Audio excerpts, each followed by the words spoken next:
Well, good morning. I'm Reverend Patrick Mahoney. I'm Chief Strategy Officer for Stanton Public Policy Center. In just about 15 minutes, at 10 a.m., national pro-life leaders are gathering here to make public statements and have a news conference. So at 10 a.m., we just want to give you an update. At 10 a.m., we have the President of National Right to Life, Students for Life, other groups.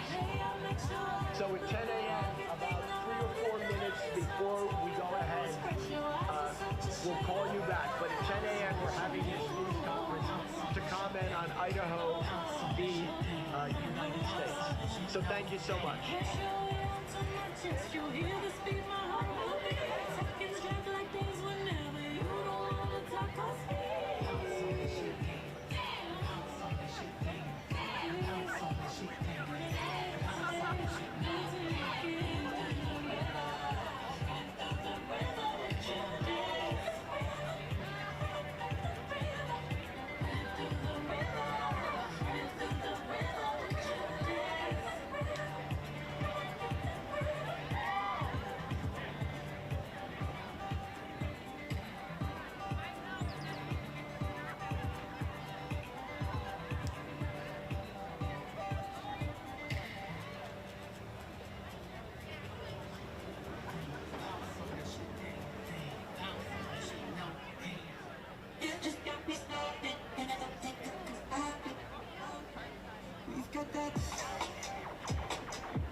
Okay, we're going to start in just a minute. If the speakers on the full right side can come up here to the back of the podium, we would love you to come right around over here. Just come on up. We want to thank Planned Parenthood for a nice background music for the event. Thank you, guys. You're horrible in terms of protecting human rights, but you play good music, so I'll give you that. So at least you have that going for you. We're going to start in just a minute. If you're with the press, we're featuring, by the way, any students who are visiting, welcome to seeing America at its best. Different opposing views coming together in the public square and peacefully articulated. So we'll wait just another second.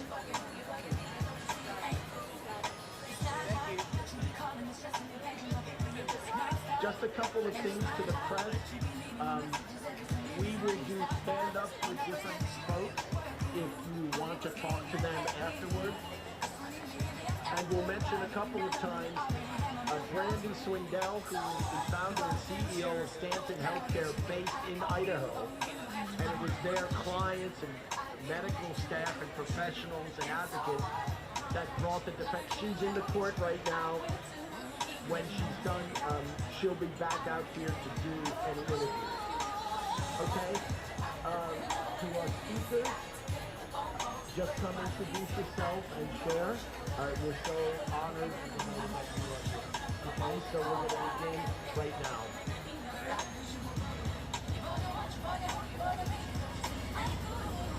I'm Reverend Patrick Patrick Mahoney. I'm the Chief Strategy Officer for Stanton Public Policy and Stanton International, whose medical professionals, clients, and advocates provided the basis for the Defense of Life Act, which is being argued right now. But one thing I'd like to do, the arguments are beginning right now in the court, and as they begin in the court with a prayer, where they say, God bless America, we are going to pray right now as this case begins. Let's pray. Father, we thank you that you are the founder and the foundation for life, for justice, for human rights. And so, Father, we come to you right now and we ask you that what is etched above the Supreme Court, equal justice under law, would be enforced in this case. We pray for all 9 justices, that, Father, they would respect the citizens of Idaho, the women of Idaho, who passed laws that ended abortion violence in their state. Guide them, lead them. And Father, we look forward to a day in America where abortion violence will end. We look forward to a day in America where we would provide solutions to abortion that would not include violence against women and children. Hello, family. How y'all doing? Right now, we thank you. Tell me what democracy looks like. Tell me what democracy looks like. Good morning, I'm Reverend Patrick Mahoney. Tell me what democracy looks like. Officer for Stanton. Tell me what democracy looks like. Stanton Public Policy Center is a women's advocacy and education group that works on issues of human rights that empower and inspire women. It's affiliated with Stanton Healthcare, which, by the way, was the main advocate for getting the Defense of Life Act. Oh, yeah. Let's be clear this morning. Honorary members of the D.C. Labor Corps. Decision made it clear. I don't care if the club teacher told you not to sing. I don't care if the nun told you to stand there back and just move your lips. I don't care if the rabbi threw a bolt in with oy vey gnu. I don't care if your children ran screaming from the nursery. No, mommy. No, daddy. Don't sing again. Don't sing again. Please don't sing again. This is not about pitch. This is about communion. Communion is a Latin word for with. Union is a Latin word for one. And we sing together, we're in communion. And we say, everybody, come on in this house. All right? Come on in. Of Idaho said, we will respect human rights and justice. Come on in this house. Come on. Everybody. Come on in this house. Everybody. Tragically, the Biden administration is trying to force their extremist abortion agenda through federal. States have always been responsible for licensing doctors and setting the scope of their professional practice. Indeed, EMTALA works precisely because states regulate the practice of medicine. And nothing in EMTALA requires doctors to ignore the scope of their license and offer medical treatments that violate state law. 3 statutory provisions make this clear. First, Section 1395, the Medicare Act's opening provision, forbids the federal government from controlling the practice of medicine.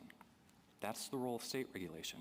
Second, Subdivision F in EMTALA codifies a statutory presumption against preemption of state medical regulations. And third, EMTALA's stabilization provision is limited to available treatments, which depends on the scope of the hospital staff's medical license. Illegal treatments are not available treatments. In this court's own presumption against preemption of state regulations, combine that with the need for clear and unambiguous spending clause conditions, and the administration's reading becomes wholly untenable. The administration's misreading also lacks any limiting principle. If ER doctors can perform whatever treatment they determine is appropriate, then doctors can ignore not only state abortion laws, but also state regulations on opioid use and informed consent requirements. That turns the presumption against preemption on its head and leaves emergency rooms unregulated under state law. It's unsurprising that no court has endorsed such an expansive view of EMTALA. And until Dobbs, nor had HHS. Everyone understands that licensing laws limit medical practice. That's why a nurse isn't available to perform open heart surgery, no matter the need, no matter her knowledge. The answer doesn't change just because we're talking about abortion. The court should reject the administration's unlimited reading of EMTALA and reverse the district court's judgment. I welcome the court's questions. Normally, when we have a preemption case, there's some relationship between the parties.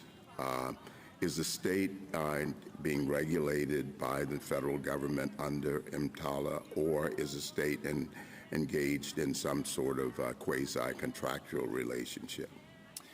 Yes, Your Honor. In this case, the state, Idaho, for example, has no state hospitals that participate with the emergency rooms in EMTALA. And so in this case, there isn't even a quasi-relationship. The parties being regulated by EMTALA here are hospitals and doctors. And I think your question is getting at the Armstrong issue. And we think that is a significant question. It wasn't part of the question presented. We think the Indiana amicus brief raises significant questions and deals with that argument well. But the question presented here is one of direct conflict between Idaho's law and EMTALA. And on that question, we don't think it's hard at all.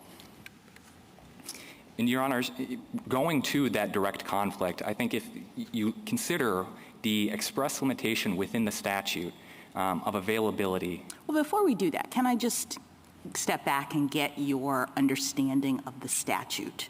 You made some representations as to how you see it working, and so let me tell you what I think, and then you can tell me whether you agree, disagree, or otherwise. So I think that there are two things that are plain, pretty plain on the face of this statute. One is that EMTALA is about the provision of stabilizing care for people who are experiencing emergency medical conditions. That's one thing I think the statute is doing.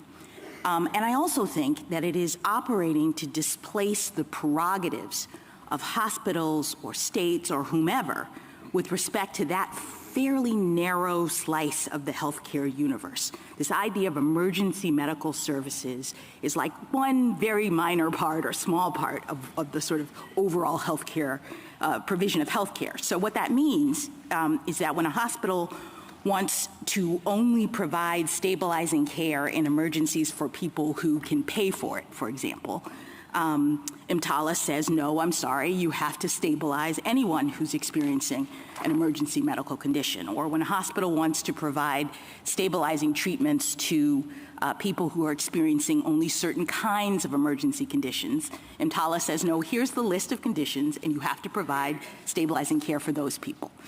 Similarly, if a state says, look, it's our job to govern all of health care in our state, and we say that only certain kinds of health care can be given to people who are experiencing emergency medical conditions. We don't want whatever treatment. We want only certain kinds of treatment. And EMTALA says, no, we are directing that as a matter of federal law, when someone presents with an emergency condition, they have to be assessed, and the hospital must do whatever is in its capacity to stabilize them. Is that your understanding of the statute? Partially, Your Honor. We agree that EMTALA does impose a federal stabilization requirement, but the question here is, what is the content of that stabilization requirement? And for that, you have to reference state law. Okay, well, I think what you just said is important, because when you concede that EMTALA imposes a stabilization requirement, it is this statute, the federal government, interfering, if you will, in a state's healthcare choices. So EMTALA is on its face a statute that says it's not all the state's way. There are federal requirements here. There is a requirement to stabilize emergency patients. And you agree with that?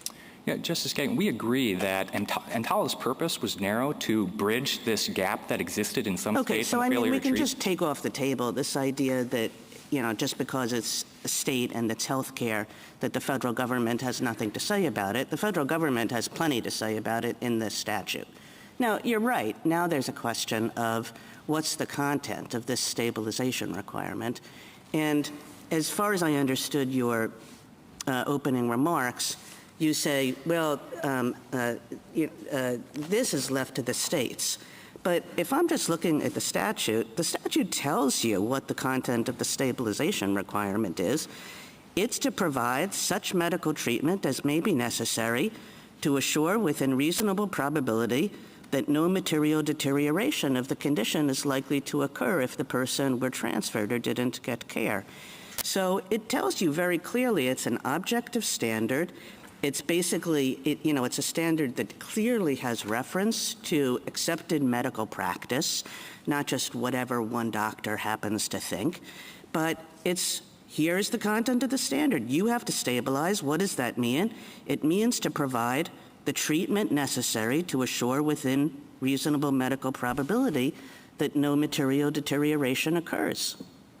Yeah, let me respond in two ways. First, the objective standard that you set forth there and that understanding is contrary to the administration's view. They say it is a totally subjective standard, and whatever treatment a doctor determines is appropriate. I think that's not true. I mean, I think you guys can argue about this yourself, but as I understand the Solicitor General's brief, and we'll see what the Solicitor General says, but the Solicitor General says it's not up to every individual doctor. This is a standard that is objective, that incorporates accepted medical standards of care. Well, and the more fundamental point is the definition that you quoted of stabilizing care in the operative provision in B1 is also textually, explicitly qualified by that which is within the staff and facilities available at a hospital. Yes, and so that's quite right. That's quite right.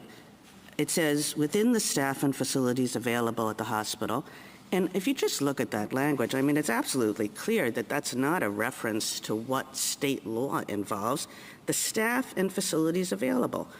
If you don't have staff available to provide the medical care, then I guess you can't provide the medical care. If you don't have the facilities available to provide the medical care, then you can't provide the medical care. A transfer has to take place for the good of the patient. This is a really important... The availability here, because it's the availability of staff and facilities. It's, do you have the right doctors? Do you have enough doctors? Do you have the right facilities? Or is it better for the patient to transfer them to the hospital a few miles away? You're exactly right. Do you have the right doctors? How do you answer that question except by reference to state licensing laws? But you absolutely can't do that. I mean, that's the sort of the initial point that I was trying to make, which is that the federal mandate is to provide stabilizing care for emergency conditions regardless of any other directive that the state has or the hospital has that would prevent that care from being provided. That's the work of the statute. Justice Jackson, that's not even HHS's conclusion. In the state operations manual, which they proffered on page 36 of the brief, it defines what makes a staff person available under the statute. And they say it has to... And does it say that they're not available if state law doesn't allow this procedure? It says they are available to the extent they are operating within the scope of their medical license. And that is our argument. They want to now draw it far more narrow and look only at physical availability. We agree, that's the component, but there's also a legal availability component here too. Counsel, the problem we're having right now is that you're sort of putting preemption on its head. The whole purpose of preemption is to say that if the state passes a law that violates federal law, the state law is no longer effective. So there is no state licensing law that would permit the state to say, don't treat diabetics with insulin. Treat them only with pills, metformin. And a doctor looks at a juvenile diabetic and says, without insulin, they're going to get seriously ill. And the likelihood, and I don't know what that means under Idaho law, we'll get to that shortly, because, I don't know, we believe this is a better treatment. Yeah. Federal law would say you can't do that. Medically accepted, objective medically accepted standards of care require the treatment of diabetics with insulin. The medically accepted obligation of doctors when they have women with certain conditions that may not result in death, but more than likely will result in very serious medical conditions, including blindness for some, for others the loss of organs, for some chronic blood strokes. Idaho is saying, unless the doctor can say in good faith that this person's death is likely, as opposed to serious illness, they can't perform the abortion. So I don't know your argument about state licensing law, because this is what this law does. It tells states your licensing laws can't take out objective medical conditions that could save a person from serious injury or death. Yeah, I think there are two crucial responses to your point. Let me begin with the preemption point. Subdivision F and Section 1395 actually are telling HHS, the federal government, and courts just the opposite, that you No, don't... it's saying you can't preempt unless there's a direct conflict. If objective medical care requires you to treat women who present the potential of serious medical complications, and the abortion is the only thing that can prevent that, you have to do it. No. Idaho law says the doctor has to determine not that there's merely a serious medical condition, but that the person will die. Yeah. That's a huge difference, counsel. We agree that there is daylight between how the administration is reading EMTALA and what Idaho's Defense of Life Act permits. We agree that there's a controversy here, but what I'm saying is that... No. There's more than a controversy. Because what you're saying to us is if EMTALA doesn't have preemptive force, then not just Idaho, it has a saving condition for abortions when it threatens a woman's life. But what you're saying is that no state in the nation, and there are some right now, that don't even have that as an exception to their anti-abortion laws. What you are saying is that there is no federal law on the book that prohibits any state from saying, even if a woman will die, you can't perform an abortion. Your Honor, I know of no state that does not include a life-saving exception. But secondly, some the government... have been debating it at least. And if I find one, but your theory of this case leads to that conclusion. I think our point is that EMTALA doesn't address Does that very... your theory... Could I hear your answer? Yeah. In the administration's reliance on a standard like best clinical evidence or some national norm, I think that's very fraught, because what it really is saying is the text itself doesn't address what stabilizing treatment is required. You go outside the text to professional standards that are floating out there that might change day to day, and that really boils down to a question between a conflict between what the ACOG says and what Idaho law says, and that's not... Thank you, Counsel. Actually, can I just clarify, because I'm not sure I understand. You know, sort of looking at this from a broader perspective, it seems to me that EMTALA says you must provide whatever treatment you have the capacity, meaning staff and facilities, to provide to stabilize patients who are experiencing emergency medical conditions.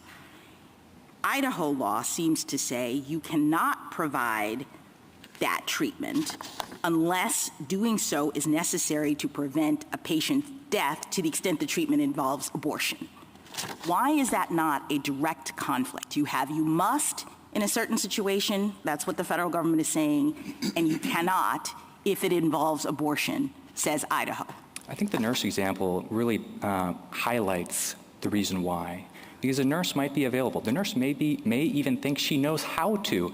And under the flat must provision in EMTALA, the administration's reading would say, call her into action, put her into the operating room, and open the patient up. But right, that is and Idaho would say, no, that's still a conflict. So fine, let's say the administration's position is that nurse can do it. Are you suggesting that federal law would not take precedence, would not preempt a state law that says, no, she can't? Well, whether federal law could do that is a different question than whether EMTALA here does do that. And I think the answer is clear that it doesn't. I mean, it's like the Gonzalez v. Oregon case, where the Controlled Substances Act, this court noted that was the provisions there rely upon and assume a medical profession being regulated by state police powers. That's the same with EMTALA. EMTALA is a 4-page statute.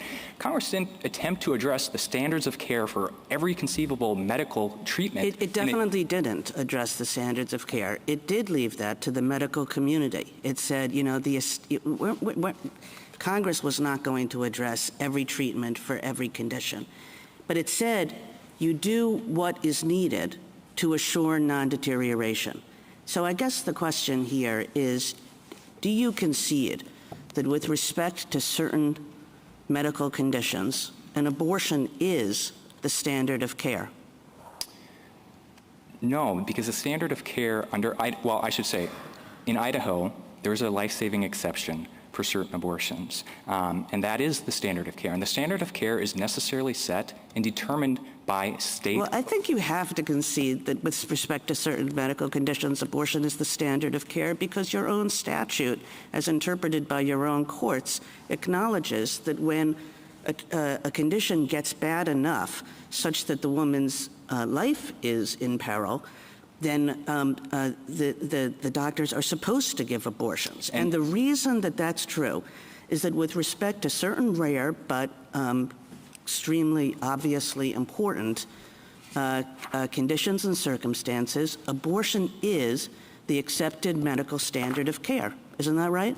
Yes, and that was my point, that there is a life-saving exception under Idaho law. Now, the question here is... Now the question is it also the accepted standard of care when, rather than the woman's life being in peril, the woman's health is in peril? So let's take, all of these cases are rare, but within these rare cases, there's a significant number where the woman is, her life is not in peril, but she's going to lose her reproductive organs. She's going to lose the ability to have children in the future, unless an abortion takes place.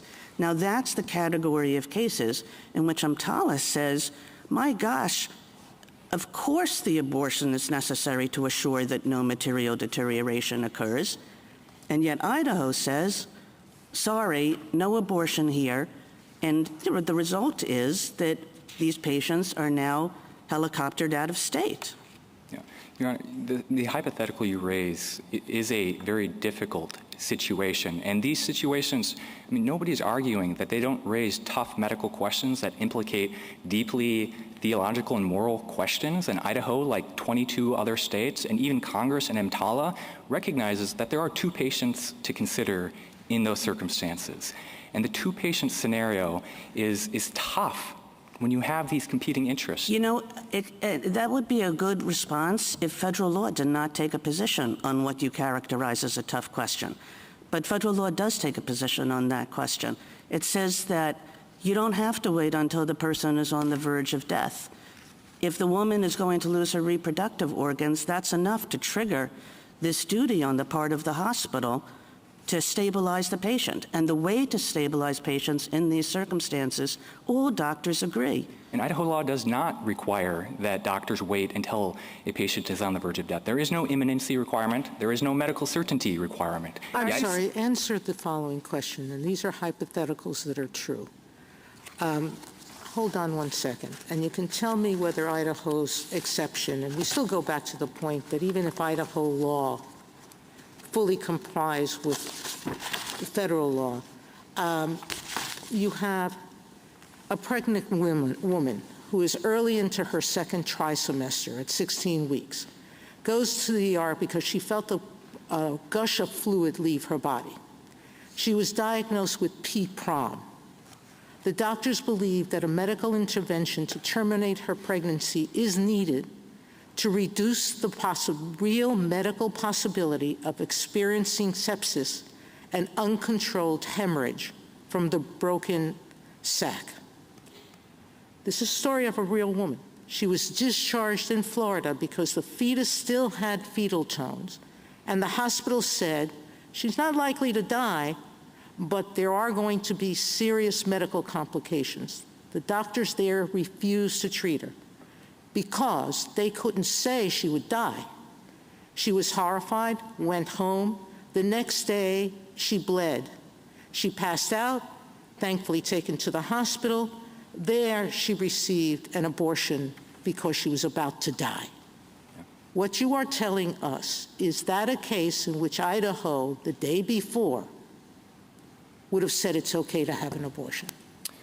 Under Idaho's life-saving exception, a doctor could in good faith, if the doctor could in good faith medical judgment determine... No, I'm asking you. The Florida doctor said, I can't say she's going to die.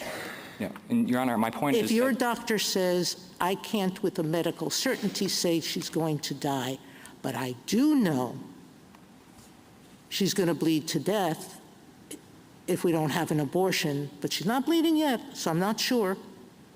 The doctor doesn't need to have medical certainty. The Idaho Supreme Counsel, Court answer answered that yes question. or no. Cannot say that there's likely death. He can say there is likely to be a very serious medical condition, like a hysterectomy. Based on the... Let me go to another one. Imagine a patient who goes to the ER with pre-prompt, 14 weeks. Again, abortion is accepted. She's up, she was in and out of the hospital up to 27 weeks. This particular patient, had to deliver her baby. The baby died. She had a hysterectomy, and she can no longer have children. All right? You're telling me the doctor there couldn't have done the abortion earlier? Again, it goes back to whether a doctor can, in good faith medical judgment... That's a lot for the doctor to risk. Well, I think it's protective of doctor judgment, Your Honor. When Idaho law changed to make the issue whether she's going to die or not, or whether she's going to have a serious medical condition, there's a big daylight by your standards, correct? It is very case by case. The examples That's from... the problem. I'm kind of shocked, actually, because I thought your own expert had said below that these kinds of cases were covered. And you're now saying they're not? No, I'm not saying that. That's just my point, Your Honor, is that... Well, you're hedging. I mean, Justice Sotomayor is asking you, would this be covered or not? And it was my understanding that the legislature's witnesses said that these would be covered. Yeah, and those doctors said if they were exercising their medical judgment, they could, in good faith, determine that life-saving care was necessary. And that's my point, is a subjective But some standard. doctors couldn't. Some doctors might reach a contrary conclusion, I think, is what Justice Sotomayor is asking you. So if they reach the conclusion that the legislature's doctors did, would they be prosecuted under Idaho law? No. If they reach the conclusion that the Dr. Reynolds, Dr. White did, that these were life-saving... What if the prosecutor thought differently? What if the prosecutor thought, well, I don't think any good faith doctor could draw that conclusion, I'm going to put on my expert? And that, Your Honor, is the nature of prosecutorial discretion, and it may result in a case Does Idaho put out any kind of guidance? You know, HHS puts out guidance about what's covered by the law and what's not. Does Idaho? There are regulations. DAPA has some regulations, but I think the guiding star here is the Planned Parenthood v. Wasden case, which is a lengthy, detailed treatment by the Idaho Supreme Court of this law. And the court made clear that there is no medical certainty requirement. You do not have to wait for the mother to be facing death. Counsel, Thank you, counsel. What happens if a dispute arises with respect to whether or not the doctor was within the confines of Idaho law or wasn't? Is the doctor subjected to a review by a medical authority? Exactly how is that evaluated? Because it's an obvious concern if you have an individual exception for a doctor, and we're having a debate about is that covered by your submission that nothing in Idaho law prohibits complying with EMTALA. I mean, who makes the decision of whether or not something's within or without? So, I mean, I imagine there are two ways the law can be enforced, or at least two. The Board of Medicine has a licensing oversight over a doctor, and the Idaho Supreme Court made clear that that doctor's medical judgment is not going to be judged based on an objective standard, what a reasonable doctor would do. That's not the standard. The second way would be if what is the standard? The doctor's good faith medical judgment, which is subjective. And that's not subject to review by any medical board? If there's a complaint against the doctor that his standards don't comply, let's say he's the only doctor at the particular emergency room, and he has his own particular standard? What the Idaho Supreme Court has said is that you may consider another doctor's opinion only on the question of was it a pretextual medical judgment. not a good faith one. Thank you. Justice Thomas? Justice Alito?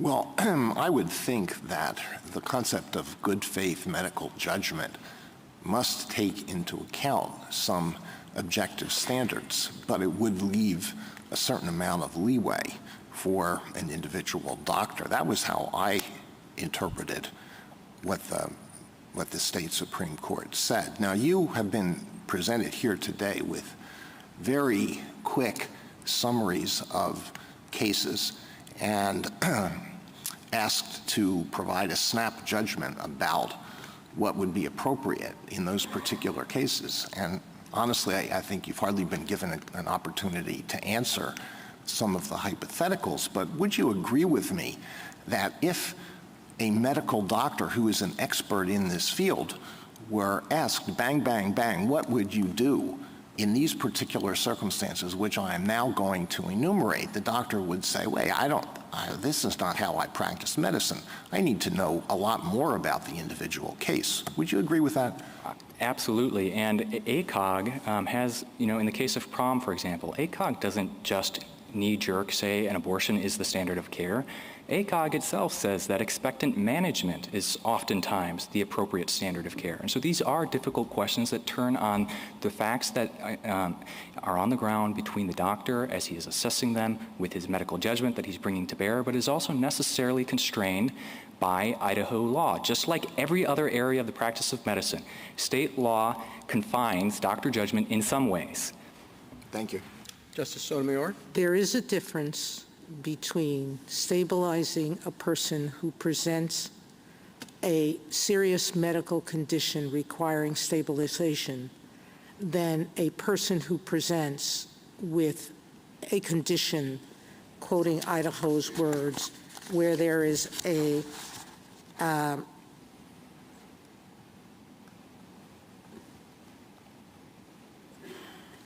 poses a great risk of death to the pregnant women. You agree there's daylight between the two? We agree, and I think this is and so there will be some women who present serious medical condition that the federal law would require to be treated, who will not be treated under Idaho law. No, I disagree with that. Idaho hospitals are treating these women. They're not treating these women with abortions necessarily, Your Honor. And that's an important point. Just answer the point, which is they will present with a serious medical condition that doctors in good faith can't say will present death, but will present potential loss of life. Those doctors, potential loss of an organ or serious medical complications for the woman, they can't perform those abortions. Yeah, Your Honor, if that hypothetical exists, and I don't know of a condition that is so certain to result in the loss of an organ, but also so certain not to transpire with death, if that condition exists, yes, Idaho law does say that abortions in that case aren't allowed. And I think— All right, let me stop you there, because all of your legal theories rely on us holding that federal law cannot preempt state law on these issues. And so when I asked you the question, if a state defines likelihood of death more stringently than Idaho does, you would say there's no federal law that would prohibit them from doing that. Well, I would say that EMTALA does not contain a standard of— So there is no standard of care.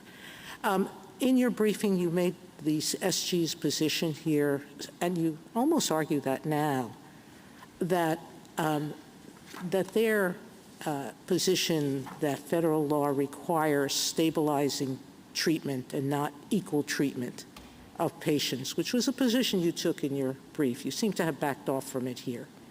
You seem to agree that federal law requires some stabilizing condition, whether or not you provide it to other patients. But I have countless briefs that say that that HHS has filed that pre-DOPS, pre-2009, this is not an unprecedented position, that HHS in countless situations cited hospitals for discharging patients who required an abortion as a stabilizing treatment. Congress discussed that topic in the Affordable Care Act and explicitly said that nothing in the Affordable Care Act shall be construed to relieve any health care provider from providing emergency services as required by state or federal law. Medical providers have told us that for decades they have understood both federal law and state law to require abortions as stabilizing conditions for people presenting serious medical risk. Lower courts, there's at least cases of lower courts saying you have to provide abortion. So this is not a post-Dobbs unprecedented position by the government. It absolutely is. In footnote 2, the administration cites to 2 spreadsheets that contain 115,000 rows of enforcement instances. The administration has not identified a single instance. Counsel, pre-Dobbs, this wasn't much of a question, but there is HHS guidance, and there's at least 3 cases in which it was invoked. The fact that that HHS didn't have to do it much before pre-Dobbs doesn't make their position unprecedented. My point is more fundamental, Your Honor. It's not just that there are few instances, there are no instances, and not just on the issue of abortion. On any instance where HHS has come in and told a hospital, you have to provide a treatment that is contrary to state law. And this isn't just about abortion. Consider opioids. Now we're back to that. Okay. Thank you. Justice Kagan. Mr. Turner, practicing medicine is hard, but there are standards of care, aren't there? Yes, there are. And one of those standards of care with respect to abortion is that in certain tragic circumstances, as you yourself, as your own state's law acknowledges, where a woman's life is in peril, an abortion is the appropriate standard of care. Isn't that right? That's right. And EMTALA goes further. It says that the appropriate standard of care can't only be about protecting a woman's life. It also has to be about protecting a woman's health. That's what EMTALA says, doesn't it? No, it doesn't. It defines emergency medical condition with a broader set of triggering conditions, but the key question here is what is the stabilization requirement, and that is qualified by the availability term. The stabilization requirement is written in terms of making sure that a transfer would not result in a material deterioration as to the emergency condition. Nothing about has to be at death's door, right? I think that's right, yeah. And there is a standard of care with respect to that on abortions too, right? If a woman is going to lose her reproductive organs unless she has an abortion, which happens in certain tragic circumstances, a doctor is supposed to provide an abortion, isn't that right? EMTALA doesn't contain any standard of care. I don't know where the administration is drawing. Do you dispute that there's a medical standard of care that when a woman is about to lose her reproductive organs unless she has an abortion, that doctors would not say that an abortion is the appropriate standard of care in that situation? Your Honor, what I dispute is that there is a national uniform standard of care that requires a top-down approach in all states. Idaho has set its own standard of care, and it has drawn the line on a difficult question. And it's inconceivable to me to think that Congress attempted to answer this very fraught, complicated question in 4 pages of the U.S. Code. It did not. Congress said, as to any condition in the world, if an emergency patient comes in, you're supposed to provide the emergency care that will ensure that that patient does not see a material deterioration in their health. And always That's what Congress said. And the abortion exceptionalism here is on the part of the state, saying we're going to accept that with respect to every other condition, but not with respect to abortion. Abortion isn't exceptional. Where we will not comply with the standard of care that doctors have accepted. Your Honor, abortion isn't exceptional. There are numerous cases where states intervene and say the standard of care in this circumstance for this condition is X, not Y. Opioids, for example, in New Jersey, a doctor cannot stabilize chronic pain with more than a 5-day supply of opioids. In Pennsylvania, it can be 7. In other states, there's no limit. Their reading of EMTALA requires that those limitations get wiped out and you impose a national standard. There are numerous other instances where states are coming in and saying, in our state, the practice of medicine must conform to this standard. And Idaho has done that with abortion, it's done it with opioids, it's done it with marijuana use. There are countless examples, Your Honor. And your theory Although the Supreme Court has narrowed the reach of your statute, your theory would apply even if it hadn't. I mean, it would apply to ectopic pregnancies. It would apply even if there were not a death exception. I mean, all of your theory would apply no matter what, really, Idaho did, wouldn't it? Yeah, I think the answer is EMTALA doesn't speak to that, but there are other background principles and limitations like rational basis review, Justice Rehnquist, the Chief Justice. But your theory of EMTALA is that EMTALA preempts none of it, that a state tomorrow could say even if death is around the corner, a state tomorrow could say even if there's an ectopic pregnancy, that still that's a choice of the state, and EMTALA has nothing to say about it. And that understanding is a humble one with respect to the federalism role of states as the primary care providers for their citizens, not the federal government. It may be too humble for women's health, you know? Okay, thank you. Justice Gorsuch? I just wanted to understand some of your responses or efforts to respond to some of the questions that we've heard today. As I read your briefs, you thought Idaho thinks that in cases of molar and ectopic pregnancies, for example, that an abortion is acceptable. Correct, Your Honor. And the example of someone who isn't immediately going to die but may at some point in the future, that would be acceptable. It goes back to the good faith medical standard, but yes, if the doctor cannot determine in good faith that death is going to afflict that woman, then no. So it doesn't matter whether it happens tomorrow or next week or a month from now. There is no imminency requirement. This whole notion of delayed care is just not consistent with the Idaho Supreme Court's reading of the statute and what the statute says. And the good faith, as I read the Idaho Supreme Court opinion, that controls. That's the end of it. Absolutely it is. All right. And then what do we do with the EMTALA's definition of individual to include both the woman and, as the statute says, the unborn child? Yeah, we're not saying, Your Honor, that EMTALA prohibits abortions. So, for example, in California, stabilizing treatment may involve abortions consistent with what that state law allows its doctors to perform. But I think our point with the Unborn Child Amendment in 1989 is that it would be a very strange thing for Congress to expressly amend EMTALA to require care for unborn children. And it's not just when the mother is experiencing active labor. The definition of emergency medical condition requires care when the child itself has an emergency medical condition, regardless of what's going on with the mother. And so it would be a strange thing for Congress to have regard for the unborn child and yet also be mandating termination of unborn children.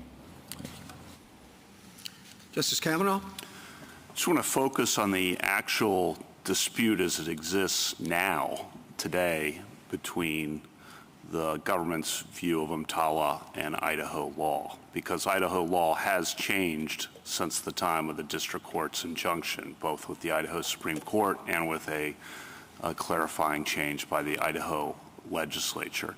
You say in your reply brief, and so too the Moyle reply brief, says that for each of the conditions identified by the Solicitor General where, under their view of an EMTALA, an abortion must be available, you say in the reply brief that Idaho law, in fact, allows an abortion in each of those circumstances, and you go through them on pages 8 and 9 of the reply brief, each of the conditions.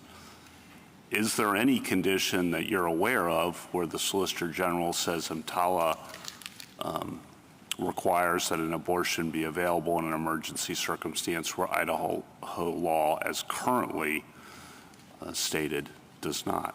So certainly the administration maintains that there is such conditions. The ones they identify in the affidavit. What is your view? And my view is that yes, and I'm going to reference footnote 5 from the gray brief, the mental health condition situation. The administration says that's not on the table. That's not a scenario where abortion is the only stabilizing care required. And I'm not sure where that construct of only stabilizing care comes from, because under their view, it's the doctor's determination that controls, not this imposed undisclosed only requirement, but be that as it may, the American Psychiatric Association, and so I'm taking General Prelogger up on her offer in footnote 5 that there are no professional organizations that set abortion as a standard of care. The American Psychiatric Association, in a 2023 position paper, says that abortions are imperative for mental health conditions. That sounds like a necessity to me, and I don't know how, if a woman presents at 7 months pregnant in an Idaho emergency room and says, I'm experiencing severe depression from this pregnancy, I'm having suicidal ideation from carrying this pregnancy forth, that wouldn't, under the administration's reading, be the only stabilizing care. So you think the Ninth Circuit panel, when it said every circumstance described by the administration's declarations involved life-threatening circumstances under which Idaho law would allow an abortion, that's what the Ninth Circuit panel said. We agree with that because the conditions identified in the affidavits were all conditions that would fit under the life-saving exception. And that's telling because, these doctors, when put under oath in an affidavit, couldn't come up with any of these harrowing circumstances. They identified other ones. But I think what the government doesn't want to talk about, again, is the mental health exception here. That is, I just don't know how you can read their understanding. I'm just trying to figure out, is there other than the mental health, which we haven't had a lot of briefing about, is there any other condition identified by the Solicitor General where you think Idaho law would not allow a physician in his or her good faith judgment to perform an emergency abortion? Not in their affidavits. They maintain, nonetheless, that when you compare the definition of what an emergency medical condition is, it is broader than the definition of the life-saving exception in Idaho law. And so they present— Well, that's what they say, but then when we get down to the actual conditions that are listed, the examples, and Justice Sotomayor was going through some of those, you have said in your brief at least that each of the conditions identified by the government, actually Idaho law allows an emergency abortion. And I agree, and I think the injunction here is also— what does that mean for what we're deciding here? Well, what it means if Idaho law allows an abortion in each of the emergency circumstances that is identified by the government as EMTALA mandating that it be allowed? I'll say two things. I mean, the real practical first response is that Idaho's under an injunction that includes an incredibly broad requirement that preempts state law. Right. I understand that, and that may mean that there shouldn't be an injunction. I take your point on that. What's your second? My second point, Your Honor, is I don't know how this court can make the determination on whether there are any real-world conditions without first answering the statutory interpretation question of what EMTALA's stabilization requirement actually requires. That has to be addressed. It has to be addressed not only because that's— Well, I was just picking up on your reply brief. You're the one who said it in your reply brief that there's actually no real daylight here in terms of the conditions. So I'm just picking up on what you all said. I understand, Your Honor. Thank you. Justice Barrett? I guess I don't really understand why we have to address the stabilizing condition if what you say is that nobody has been able to identify a conflict. And on the mental health thing, the SG says, I just picked it up to check footnote 5, Idaho badly errs in asserting that construing EMTALA according to its terms would turn emergency rooms into federal abortion enclaves by allowing pregnancy termination for mental health concerns. So if that's the only space that you can identify where Idaho would preclude an abortion and EMTALA would require one, and the government is saying, no, that's not so, what's the conflict? Well, I mean, of course we think we win whether you find no factual conflict and therefore the injunction has to go away. Why are you here? I mean, the government says, if you say, well, hold on a second, you're here because there's an injunction precluding you from enforcing your law. And if your law can fully operate because EMTALA doesn't curb Idaho's authority to enforce its law, Well, it can't under the injunction because the injunction says that Idaho's law is preempted in an incredibly broad range of circumstances to avoid. As it conflicts with EMTALA, I thought. It is much broader than that. This was based on the proffered injunction by the administration to avoid an emergency medical condition, not in the face of an emergency medical condition. So what that means is Idaho's law can't even operate when a doctor determines that a condition might need to be avoided that hasn't yet presented itself. That's far broader than the emergency medical condition and stabilization requirement under EMTALA, because the stabilization requirement under EMTALA is only triggered when there has been a determination. Okay, well, I would like to hear the Solicitor General's response to that, but let me just ask you one other thing about the mental health consideration, because I can understand Idaho's point that a mental health exception would be far broader than Idaho law and have the potential to expand the availability of abortion far beyond what Idaho law permits. But the stabilization requirement only exists up until transfer, right?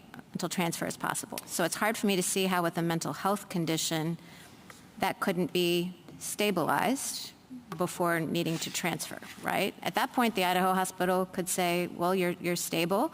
You're not immediately going to be suicidal. We'll leave you in the care of, a parent or partner who will then seek appropriate treatment. Well, that flexible view of stabilization is very different than the government's very rigid view of stabilization, which is if an emergency medical condition calls for an abortion, it's got to be provided right there and then if it's available in this very limited sense. And so the stabilization continuum that you're talking about, I agree, that's built into EMTALA. The statute says until transfer is possible. Well, the transfer provision kicks in if a hospital is unable to stabilize a condition. And so if a patient presents at a hospital and that hospital has the capability, the availability to stabilize a condition, in the case of mental health, I invite General Prelogger to come up here and tell you that I've got it all wrong and that, the mother that I described would not need to receive stabilization in that circumstance and instead would be transferred to a psychiatric hospital or something, and that wouldn't constitute dumping under their reading. I just don't see how that comports with everything they've said about the rigid view of stabilization, that if a condition calls for it and the hospital can do it, it's got to be done there and then. Does Idaho have any kind of conscience exemption for doctors under state law? It does, and there are federal conscience protections as well, and I think that is a key point here, Your Honor. The administration told this court in the FDA case that individual doctors are never required to perform an abortion, from what I could tell, but that doesn't extend to hospitals. And so in the case of Catholic hospitals, and there are hundreds of them treating millions of patients every year, under the administration's reading, Catholic hospitals who faithfully adhere to the ethical and religious directives are now required to perform abortion. Is that because no federal conscience exemption applies? I don't know why they say that's the line that they draw between individual doctors and religious institutions, because Coat Snow on its face seems to cover both. Okay, thank you. Justice Jackson? I'm really surprised to hear you say that Idaho law permits everything that the federal law requires. So I'm trying to understand that, because it seems to me that if that's the case, then why couldn't emergency room physicians in Idaho just ignore Idaho law and follow the federal standard?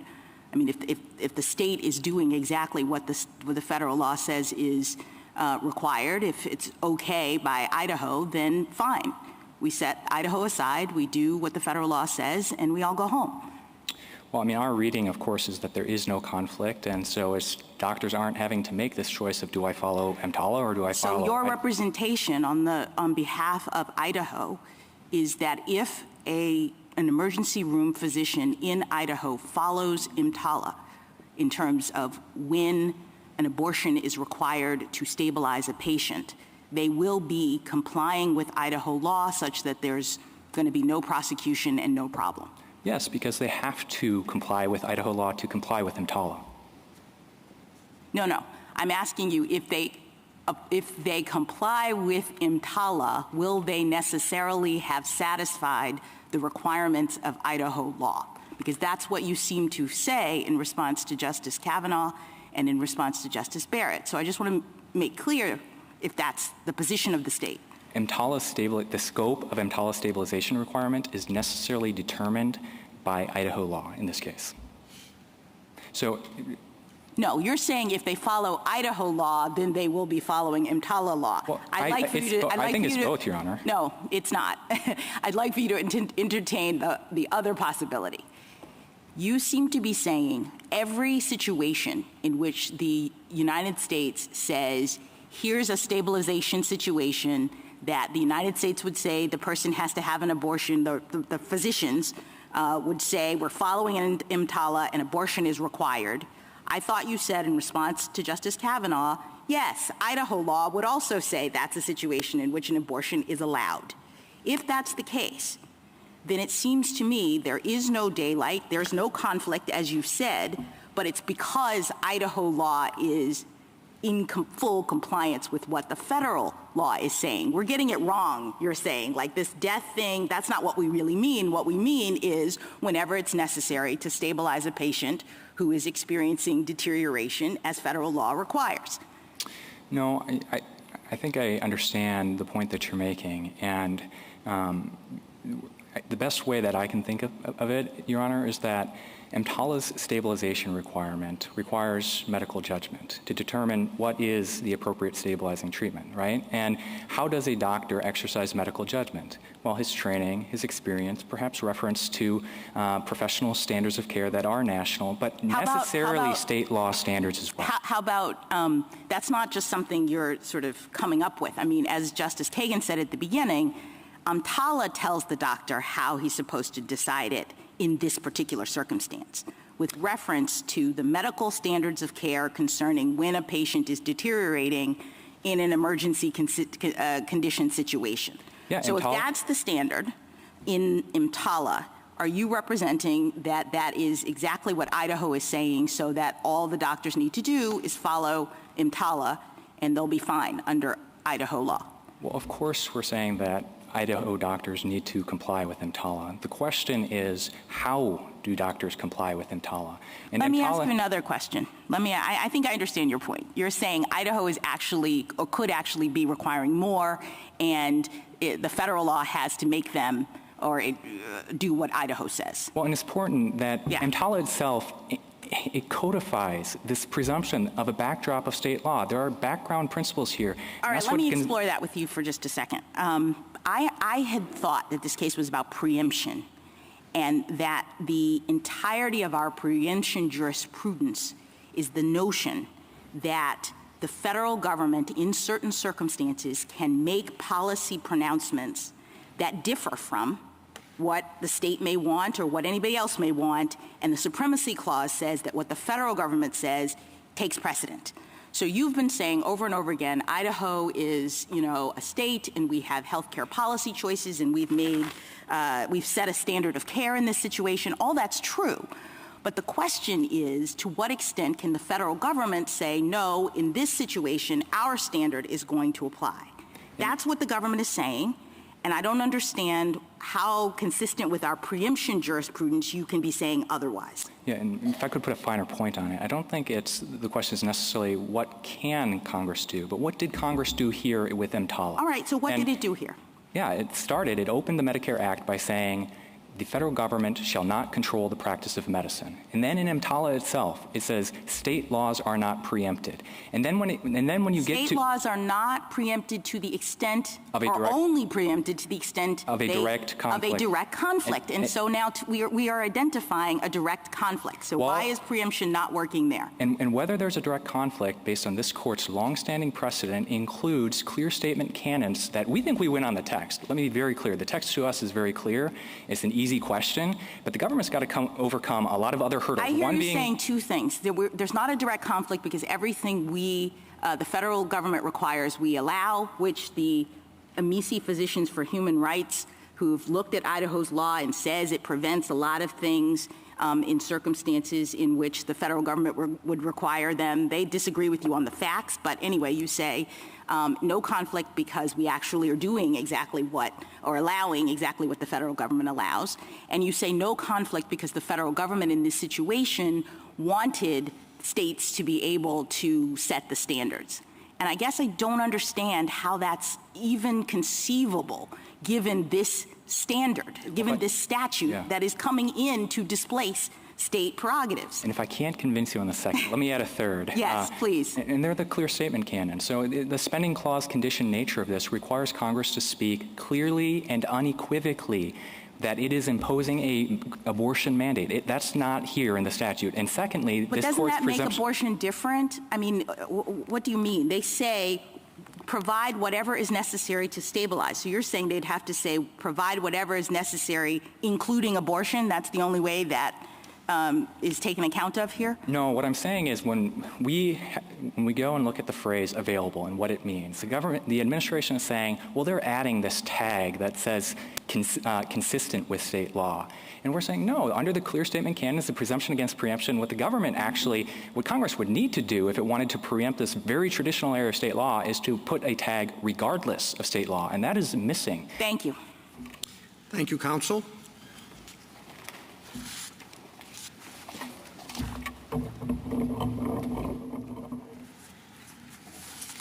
General Preliger. Mr. Chief Justice, and may it please the court. EMTALA's promise is simple but profound. No one who comes to an emergency room in need of urgent treatment should be denied necessary stabilizing care.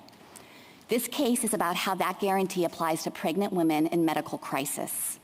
In some tragic cases, women suffer emergency complications that make continuing their pregnancy a grave threat to their lives or their health. A woman whose amniotic sac has ruptured prematurely, for example, needs immediate treatment to avoid a serious risk of infection that could cascade into sepsis and the risk of hysterectomy. A woman with severe preeclampsia can face a high risk of kidney failure that could require lifelong dialysis. In cases like these, where there is no other way to stabilize the woman's medical condition and prevent her from deteriorating, EMTALA's plain text requires that she be offered pregnancy termination as the necessary treatment. And that's how this law has been understood and applied for decades. That usually poses no conflict with state law. Even states that have sharply restricted access to abortion after Dobbs generally allow exceptions to safeguard the mother's health. But Idaho makes termination of felony punishable by years of imprisonment unless it's necessary to prevent the woman's death. I think I understood my friend today to acknowledge several times that there is daylight between that standard and the necessary stabilizing treatment that EMTALA would require. And the Idaho Supreme Court recognized the same thing when it specifically contrasted the necessary to prevent death exception and said it was materially narrower than a prior Idaho law that had a health exception that tracked EMTALA. The situation on the ground in Idaho is showing the devastating consequences of that gap. Today, doctors in Idaho and the women in Idaho are in an impossible position. If a woman comes to an emergency room facing a grave threat to her health, but she isn't yet facing death, doctors either have to delay treatment and allow her condition to materially deteriorate, or they're airlifting her out of the state so she can get the emergency care that she needs. One hospital system in Idaho says that right now it's having to transfer pregnant women in medical crisis out of the state about once every other week. That's untenable, and EMTALA does not countenance it. None of petitioners' interpretations fit with the text, and so they have tried to make this case be about the broader debate for access to abortion in cases of unwanted pregnancy. But that's not what this case is about at all. Idaho's ban on abortion is enforceable in virtually all of its applications. But in the narrow circumstances involving grave medical emergencies, Idaho cannot criminalize the essential care that EMTALA requires. I welcome the court's questions. General, are you aware of any other spending clause legislation that preempts criminal law? With respect to criminal law in particular, Justice Thomas, I'm not immediately thinking of relevant cases. We have a whole string side of cases in our brief at page 46 that reflect times where the court has recognized the preemptive force of spending clause legislation, including in situations where the funding restrictions apply to private parties, so that could include the Coventry Health case, for example. Lee Deadwood is another example of this, but I'm not immediately recalling how that would apply in criminal law. Of course, this court hasn't drawn those kinds of distinctions in recognizing the force of the supremacy clause. Now, normally when we have a preemption case, it's a regulated party who is involved in a suit, and they use it as an affirmative defense, for example, in Wyeth or something. In this case, you are bringing an action against the state, and the state's not regulated. Are there other examples of these types of suits? Sure. I mean, there are numerous examples where the United States has sought to protect its sovereign interests in situations where a state has done what Idaho has done here and interposed a law that conflicts. So I'd point to Arizona versus United States as an example of that, United States versus Washington. There are a number of cases where this court has recognized that the federal government can protect its interests in this kind of preemption action. And as I mentioned before, the court has a long line of cases recognizing that that preemption principle applies in the context of federal funding restrictions that apply to private parties too. But even when the party that you're bringing the action against is not the regulated party? That's correct, because what Idaho has done here is directly interfered with the ability of the regulated parties who have taken these funds, federal funds with conditions attached, from being able to comply with the federal law that governs their behavior. Now, this was an essential part of the bargain that the federal government struck with hospitals in substantially investing in their hospital systems. And what the state has done is said, you, through our operation of state law, are no longer permitted to comply with this fundamental stabilization requirement in EMTALA in this narrow category of cases. Well, normally, wouldn't it be the regulated party that would actually be asserting the preemption that you're talking about? Certainly, I can imagine situations, for example, where a regulated party would assert a preemption defense and to say the state law itself is preempted to the extent that it prevents that party from being able to comply with federal law. But I'm not aware of any principle or precedent in this court's case law to suggest that that's the only way for the government to protect its sovereign interests. That is the normal way, though. I think that that's often the fact pattern of particular cases. I don't understand how your argument about preemption here squares with the theory of spending clause, of Congress's spending clause power. The theory is Congress can tell a state or any other entity or person, look, here's some money or other thing of value, and if you want to accept it, fine, then you have to accept certain conditions. But how does the Congress's ability to do that authorize it to impose duties on another party that has not agreed to accept this money?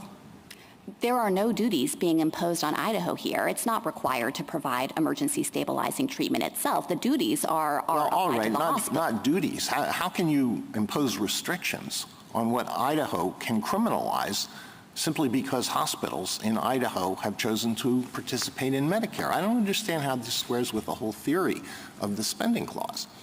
Well, I think that it squares with this court's long line of precedents cited at page 46 well, of our brief, where the court has recognized I've looked at those cases. I haven't found any square discussion of this particular issue, but I'm interested in the theory. Can you just explain how it works in theory? Sure. So spending clause legislation is federal law. It's passed by both houses of Congress. It's signed by the president. It qualifies as law within the meaning of the Supremacy Clause. Absolutely. Absolutely. And so I think the Supremacy Clause dictates the relevant principle here, no, that in a situation where... I'll let you finish, yes. Go ahead. In a situation where Congress has enacted law, it has full force and effect under the Supremacy Clause, and what a state can't do is interpose its own law as a direct obstacle to being able to fulfill the federal funding conditions. And this theory, Justice Alito, would mean no conditions under Medicare are enforceable. No, they're absolutely enforceable against the hospital that chooses to participate.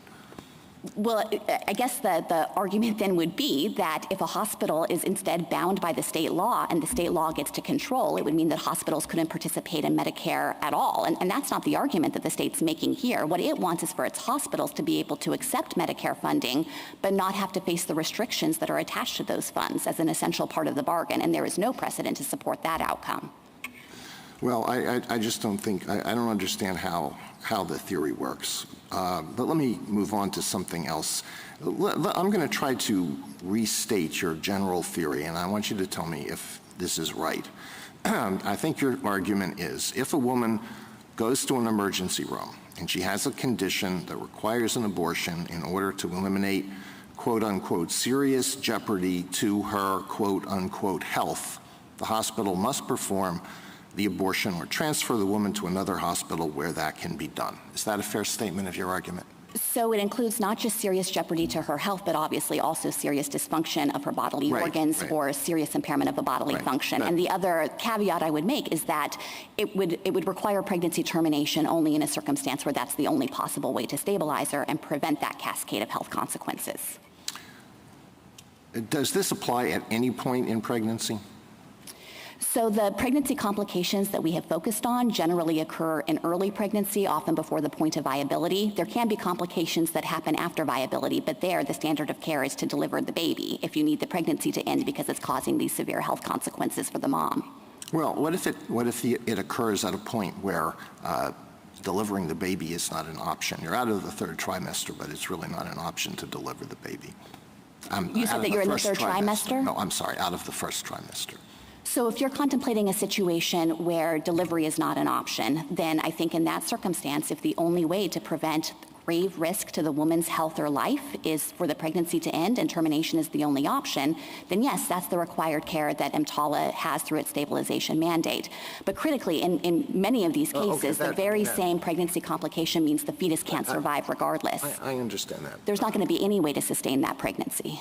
Let me ask you squarely the question that was discussed during Mr. Turner's argument. Does the term health in EMTALA mean just physical health, or does it also include mental health?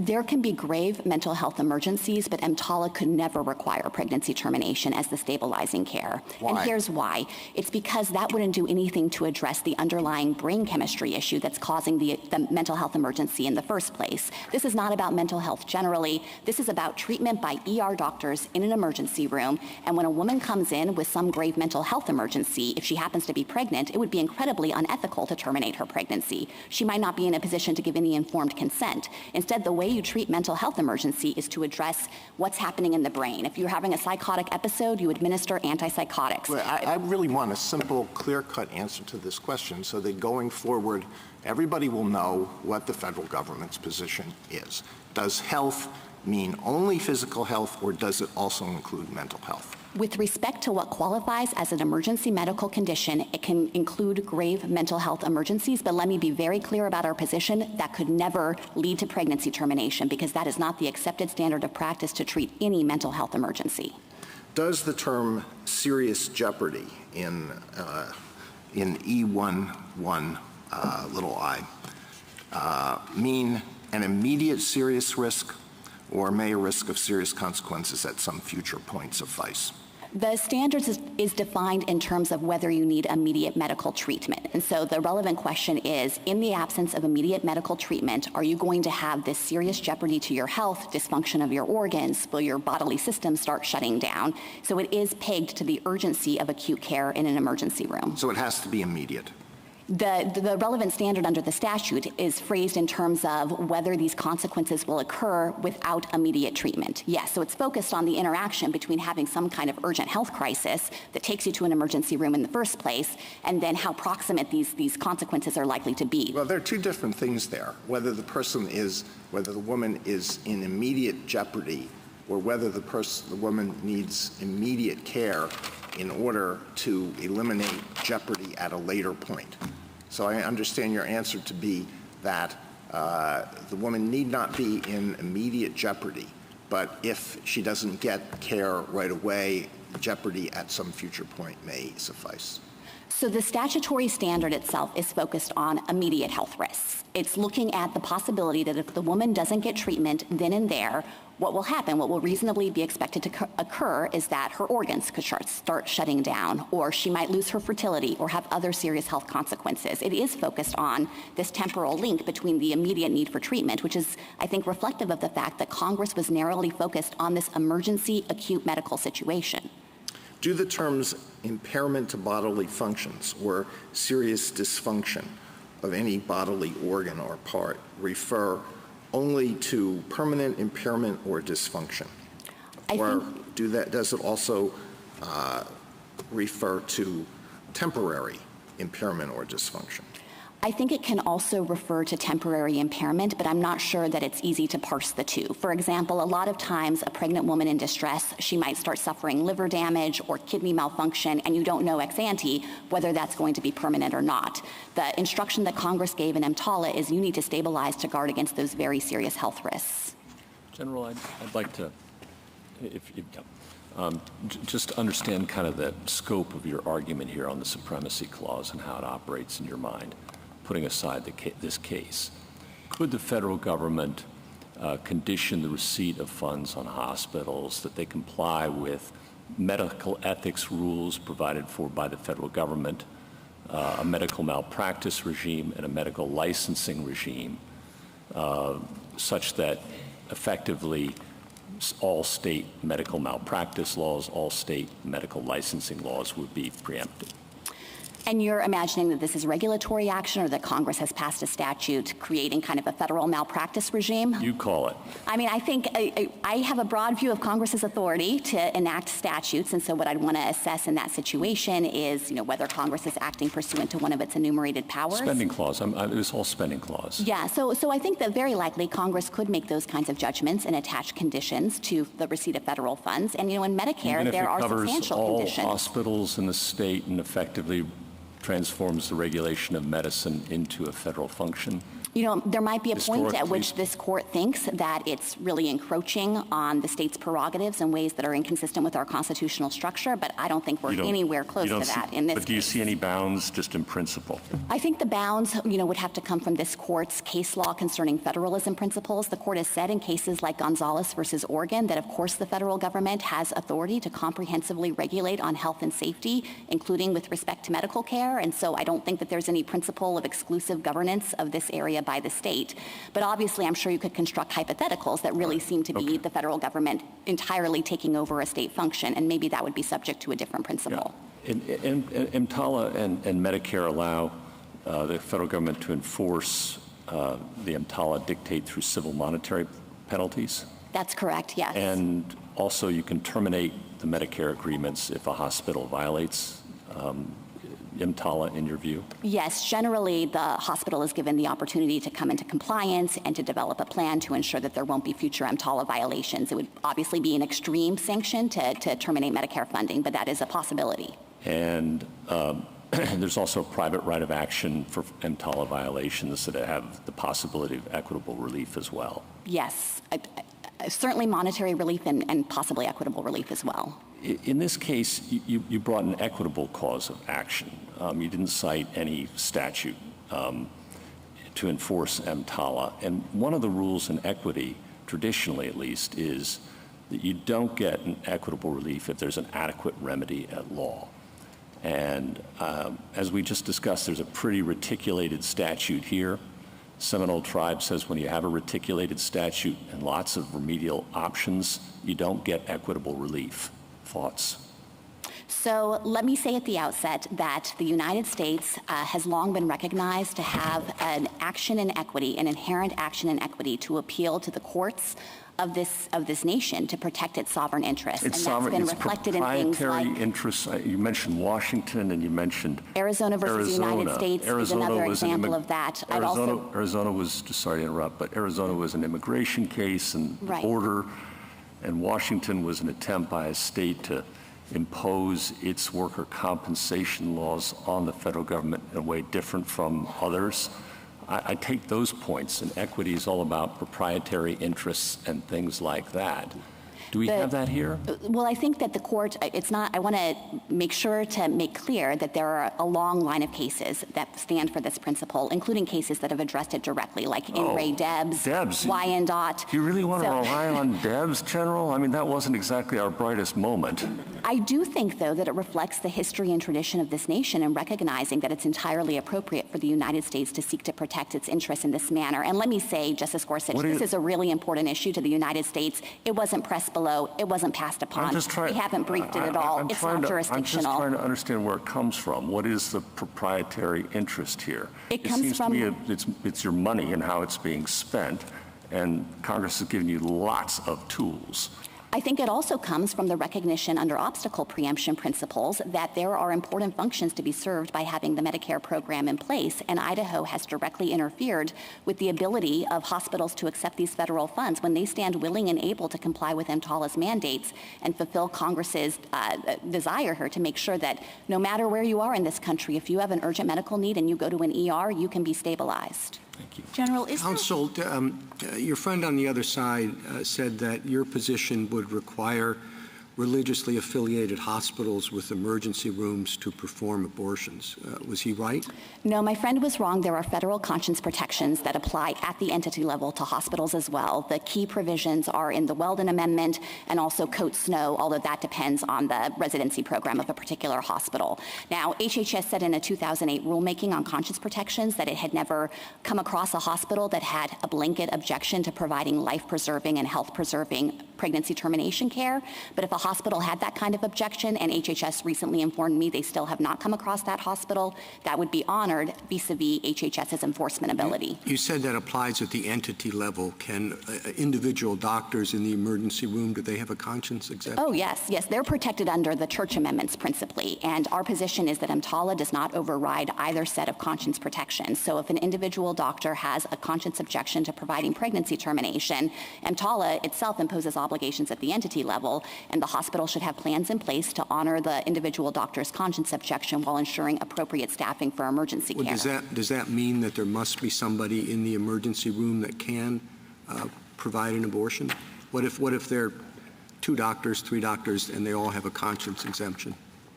No, in that circumstance, EMTALA could not override those individual doctors' conscience protections, but my understanding is that as a matter of best practice, because hospitals want to be able to provide emergency care, they do things like ask doctors to articulate their objections in advance so that that can be taken into account in making staffing decisions and who's on call. Hospitals have a lot of plans in place for these kinds of contingencies. Yeah. Are you saying that there must be somebody available and on call in hospital of that sort? The conditions of participation for Medicare require hospitals to be appropriately staffed to provide emergency treatment. Now, in a situation where a hospital hasn't done that and it doesn't have anyone on hand who can provide care, maybe all of the doctors called in sick that day and there's just literally no one in the emergency room, or in this case, if everyone had a conscience objection, then the hospital would not be able to provide the care. But there are conditions of participation that are meant to ensure that there is good governance of hospitals and organization to account for these situations. And the consequence of them not being able to provide the care would be what? In that circumstance, I think they would likely be out of compliance with the conditions of participation that require them to be appropriately staffed. But if the question is, could you force an individual doctor to step in then over a conscience objection, the answer is no, and I want to be really clear about that. We don't understand EMTALA to displace it. Excuse me. The question is whether or not they must have available someone who can comply the procedures required by EMTALA. And what would be the consequence if they didn't? Would it be eventual termination of their participation in Medicare? That's right. So if a hospital was continually disobeying the requirement to have in place sufficient personnel to run their emergency room, then I imagine that HHS would, through enforcement action, work with that hospital to try to bring it into compliance. And if the hospital ultimately is just leaving itself in a position where it can never provide care, then it would terminate the Medicare funding agreement. I thought you just said a minute ago, I'm sorry. Oh, no, go ahead. I just want to clarify this colloquy. I thought you said a minute ago, though, if the hospital had a conscience objection and therefore didn't provide certain care, that wouldn't render it out of compliance. Which is it? That's correct. So the hospital could assert a conscience objection, and EMTALA would not override that. My question, I have a question about the Hyde Amendment. So I gather from the briefing that there might be some situations in which EMTALA would require an abortion, but the Hyde Amendment wouldn't permit federal funds to be used to pay for it. And you said in your brief that EMTALA requires in other circumstances as well stabilizing treatment to be given that federal funds don't cover. Can you give an example of that? And am I right about the Hyde Amendment? And then can you give an example of that? Yes, so you are right about both things. It is common under EMTALA that hospitals are going to have to provide care where there's not federal funding available. And I'll give you an example of a Medicare patient who goes in and his emergency medical condition means he needs a particular drug that's not covered by Medicare benefits. Still, the hospital has to provide him with stabilizing treatment and give him that medication even though the federal funding isn't going to pay for it. And that also applies to people who are uninsured, who aren't covered by Medicare in the first instance. The whole point of EMTALA was it doesn't matter your circumstances, it doesn't matter whether you can pay or not, it doesn't matter the particulars of your situation. This is a guarantee. You can get stabilizing treatment. I want to say, though, that I don't think there's any inconsistency between the lines Congress drew in EMTALA and Hyde. And Congress itself has recognized that these statutes address discrete issues. I'm thinking here of the provision in the Affordable Care Act that was exclusively about abortion, and there Congress said Nothing in the ACA displaces Hyde and the other federal funding restrictions on abortion, but also nothing in the ACA displaces EMTALA's requirement to stabilize. And that shows two things. It shows first that Congress recognized that stabilizing care can sometimes be pregnancy termination, and I think it also showed Congress's recognition that these statutes address their own distinct spheres. And one final point on Hyde, Justice Barrett. My friend isn't drawing a line based on Hyde either, because his point is even if a woman is on the brink of death and she goes to an emergency room and there are federal funds available under Hyde to treat her, still hospitals have no obligation under EMTALA to provide that care. So what about the colloquy I was having with your friend about what stabilizing treatment entails? Let's imagine a situation in which a woman is, 10 weeks and is told that if you carry this pregnancy to term, it could have, consequences for your health, but you just would need to abort before, say, 15 weeks, something like that. So there's not an immediacy, so she's stable when she leaves the hospital. But in Idaho, there's no place else that she can go, at least until she's 15 weeks. What is the federal government's position then? I think, if I'm understanding the hypothetical correctly, that she likely wouldn't have an emergency medical condition in the first place, because the definition of having an emergency medical condition is that without immediate treatment, you will reasonably be expected to have serious dysfunction of your organs or serious impairment of your bodily functions. And so in that situation where a woman is somewhat high risk, maybe she has certain complications where doctors can say there's some danger with continuing this pregnancy, I don't think that creates the kind of emergency medical condition that EMTALA is aimed at. Okay, last question, and this is about the spending clause issue. So it does seem odd, and I think kind of what some of the questions are getting at, it does seem odd that through a side agreement between a private entity and the federal government, the private entity can get out of state law, right? So in another administration, would it be possible then, in reliance on the spending power, for Congress to say, any hospital that takes these funds cannot perform abortions, or any hospital, despite state law requiring, a state constitutional amendment requiring abortion to be available? Is that possible? Or, with gender reassignment surgery? I mean, you can imagine it kind of going back and forth through spending clause litigation in ways that would be unusual. Yes, I think Congress has broad power under the spending clause to attach conditions. Now, it doesn't mean that it's wholly unlimited. Obviously, Congress would be having to act pursuant to an enumerated power. It would have to comply with other constitutional limits, and so the law would have to be valid. The spending clause itself has built-in limits, things like relatedness and so it would have to be acting pursuant to an enumerated power in forbidding gender reassignment surgery or abortion or those sorts of things? Oh, no, I just meant that it would have to be valid. The spending clause itself would be enough, yes. So we think the spending clause itself would be enough. Just to follow up on that, and going back to where I started with could the federal government essentially regulate the practice of medicine in the states through the spending clause? The answer, I think, is yes. Congress could prohibit gender reassignment surgeries across the nation. It could ban abortion across the nation through the use of its spending clause authority, right? Congress does have broad authority under the spending clause, and yes, if it satisfies the conditions that the spending clause itself requires, then I think that would be valid legislation, and the court has in many contexts recognized the spending clause legislation preempts. The answer is yes. Okay. So how do we reconcile that with the statement in 1395 that nothing in this subchapter allows a federal officer to exercise any control over the practice of medicine? So at the outset, I think if Congress itself is doing it, then that provision is inapplicable by its own terms. That's looking at Don't think it informs our view and understanding of the statute in any way? Well, I think in the event of some kind of direct conflict, looking at EMTALA in particular, it's the later in time enacted statute, and it's clearly more specific, so it would control. But this court itself has rejected the idea that there would be that kind of conflict, and I'm thinking of the CMS vaccine case, where the litigants relied on this exact same provision of the Medicare Act, Section 1395, and this court said, no, that can't bear the weight that those litigants would place on it, or it would call into question all of the conditions of participation in Medicare. Do you agree that our clear statement rule with respect to spending clause legislation, our clear statement rule with respect to federalism are in play here? I think that here Congress has spoken clearly with respect to what providers are supposed to do. That's not the question. Do you think those presumptions apply? Forget about whether you can satisfy them. The requirement of clear notice under spending clause legislation, yes, I think that does apply, and providers have always understood their obligations under EMTALA. General, let me ask you to respond to a couple of things Petitioner's Counsel said and just give you the opportunity to respond. He suggested or said that you haven't identified a circumstance in which something that EMTALA requires Idaho wouldn't allow.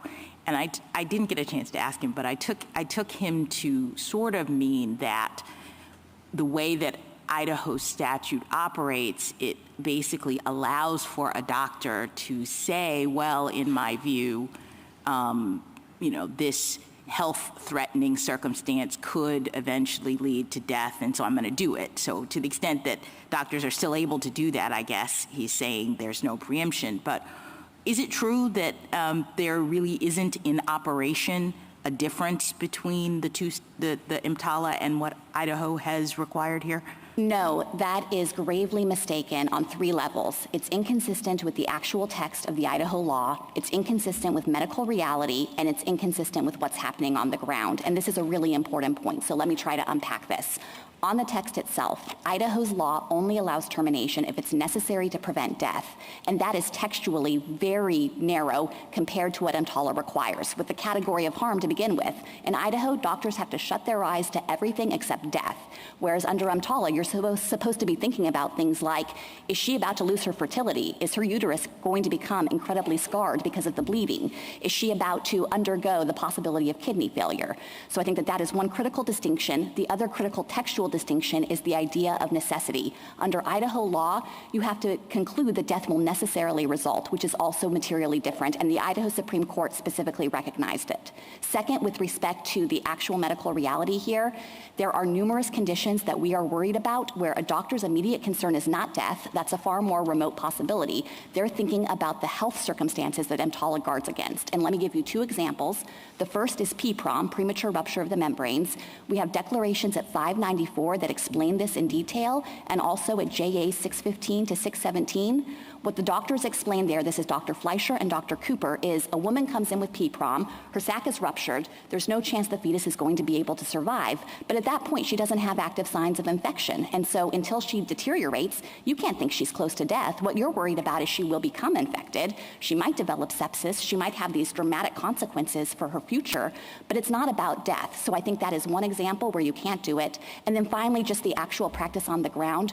Women in Idaho today are not getting treatment. They are getting airlifted out of the state to Salt Lake City and to neighboring states where there are health exceptions in their laws because the doctors are facing mandatory minimum, 2 years in prison, loss of their license, criminal prosecution. The doctors can't provide the care because until they can conclude that a prosecutor looking over their shoulder won't second guess that maybe it wasn't really necessary to prevent death. Thank you, counsel. Justice Thomas? Justice Alito?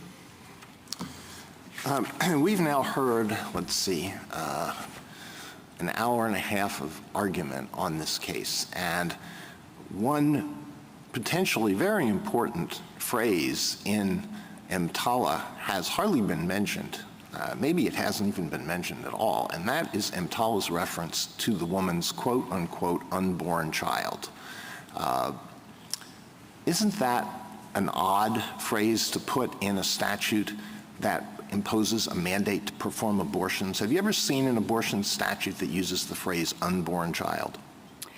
It's not an odd phrase when you look at what Congress was doing in 1989. There were well-publicized cases where women were experiencing conditions, their own health and life were not in danger, but the fetus was in grave distress and hospitals weren't treating them. Well, so what Congress did is have you seen abortion statutes that use the phrase unborn child? Doesn't that tell us something? It tells us that Congress wanted to expand the protection for pregnant women so that they could get the same duties to screen and stabilize when they have a condition that's threatening the health and well-being of the unborn child. But what it doesn't suggest is that Congress simultaneously displaced the independent pre-existing obligation to treat a woman who herself is facing grave life and health consequences. Well, let's walk through the provisions of the statute that are relevant to this issue regarding the status and the potential interests of an unborn child. Under B1, if a woman goes to a hospital with an emergency medical condition, that's the phrase, The hospital must either stabilize the condition or, under some circumstances, transfer the woman to another facility. So we have this phrase emergency medical condition in that provision, and then under E1, the term emergency medical condition is defined to include a condition that places the health of the woman's unborn child in serious jeopardy.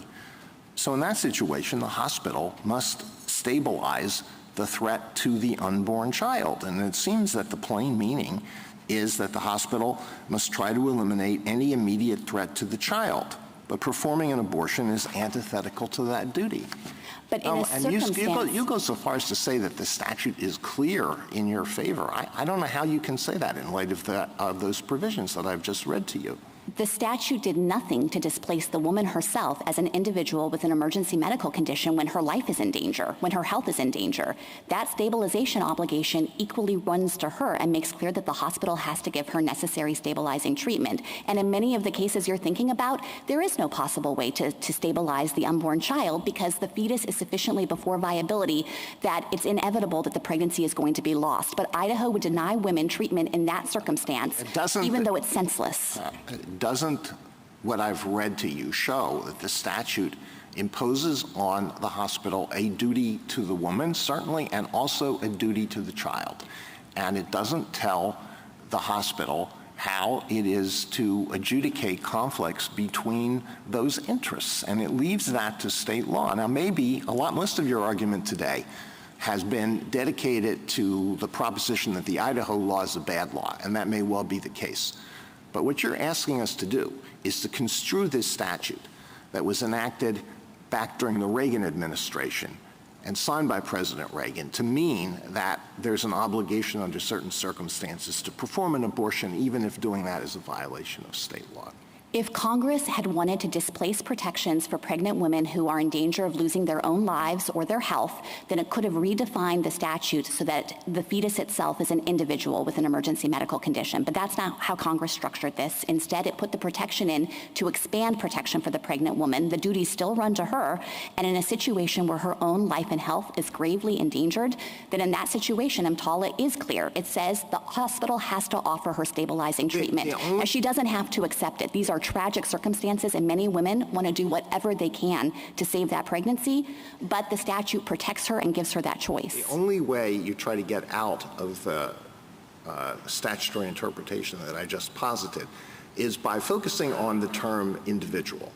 And you say, in the Dictionary Act, individual is defined to exclude an unborn child or a fetus. That's the only way you can try to get out of what I've just outlined. And isn't it true that under the Dictionary Act definitions apply only if they are not inconsistent with the statutory text? And when you have a text that certainly you wouldn't dispute the fact that the hospital has a duty to the unborn child where the woman wants to have the pregnancy go to term, it indisputably protects the interests of the unborn child. So it's inconsistent with the definition in the Dictionary Act. No, not at all. The duty runs to the individual with the emergency medical condition. The statute makes clear that's the pregnant woman. And of course, Congress wanted to be able to protect her in situations where she's suffering some kind of emergency and her own health isn't at risk, but the fetus might die. That includes common things like a prolapse of the umbilical cord into the cervix where the fetus is in grave distress, but the woman is not at all affected. Hospitals otherwise wouldn't have an obligation to treat her, and Congress wanted to fix that. But to suggest that in doing so, Congress suggested that the woman herself isn't an individual, that she doesn't deserve stabilization, I think that is an erroneous reading of this statute. Nobody's suggesting that the woman is not an individual when she doesn't deserve stabilization. Well, I think the premise of the question would be that the state of Idaho can declare that she cannot get the stabilizing treatment even if she's about to die. That is their theory of this case and this statute, and it's wrong. Justice Sotomayor? General, this lack of conflict which your opposing colleague says doesn't exist. You mentioned a situation where it does. Why don't you succinctly state what they admit there's daylight tell us exactly how you define where the daylight exists.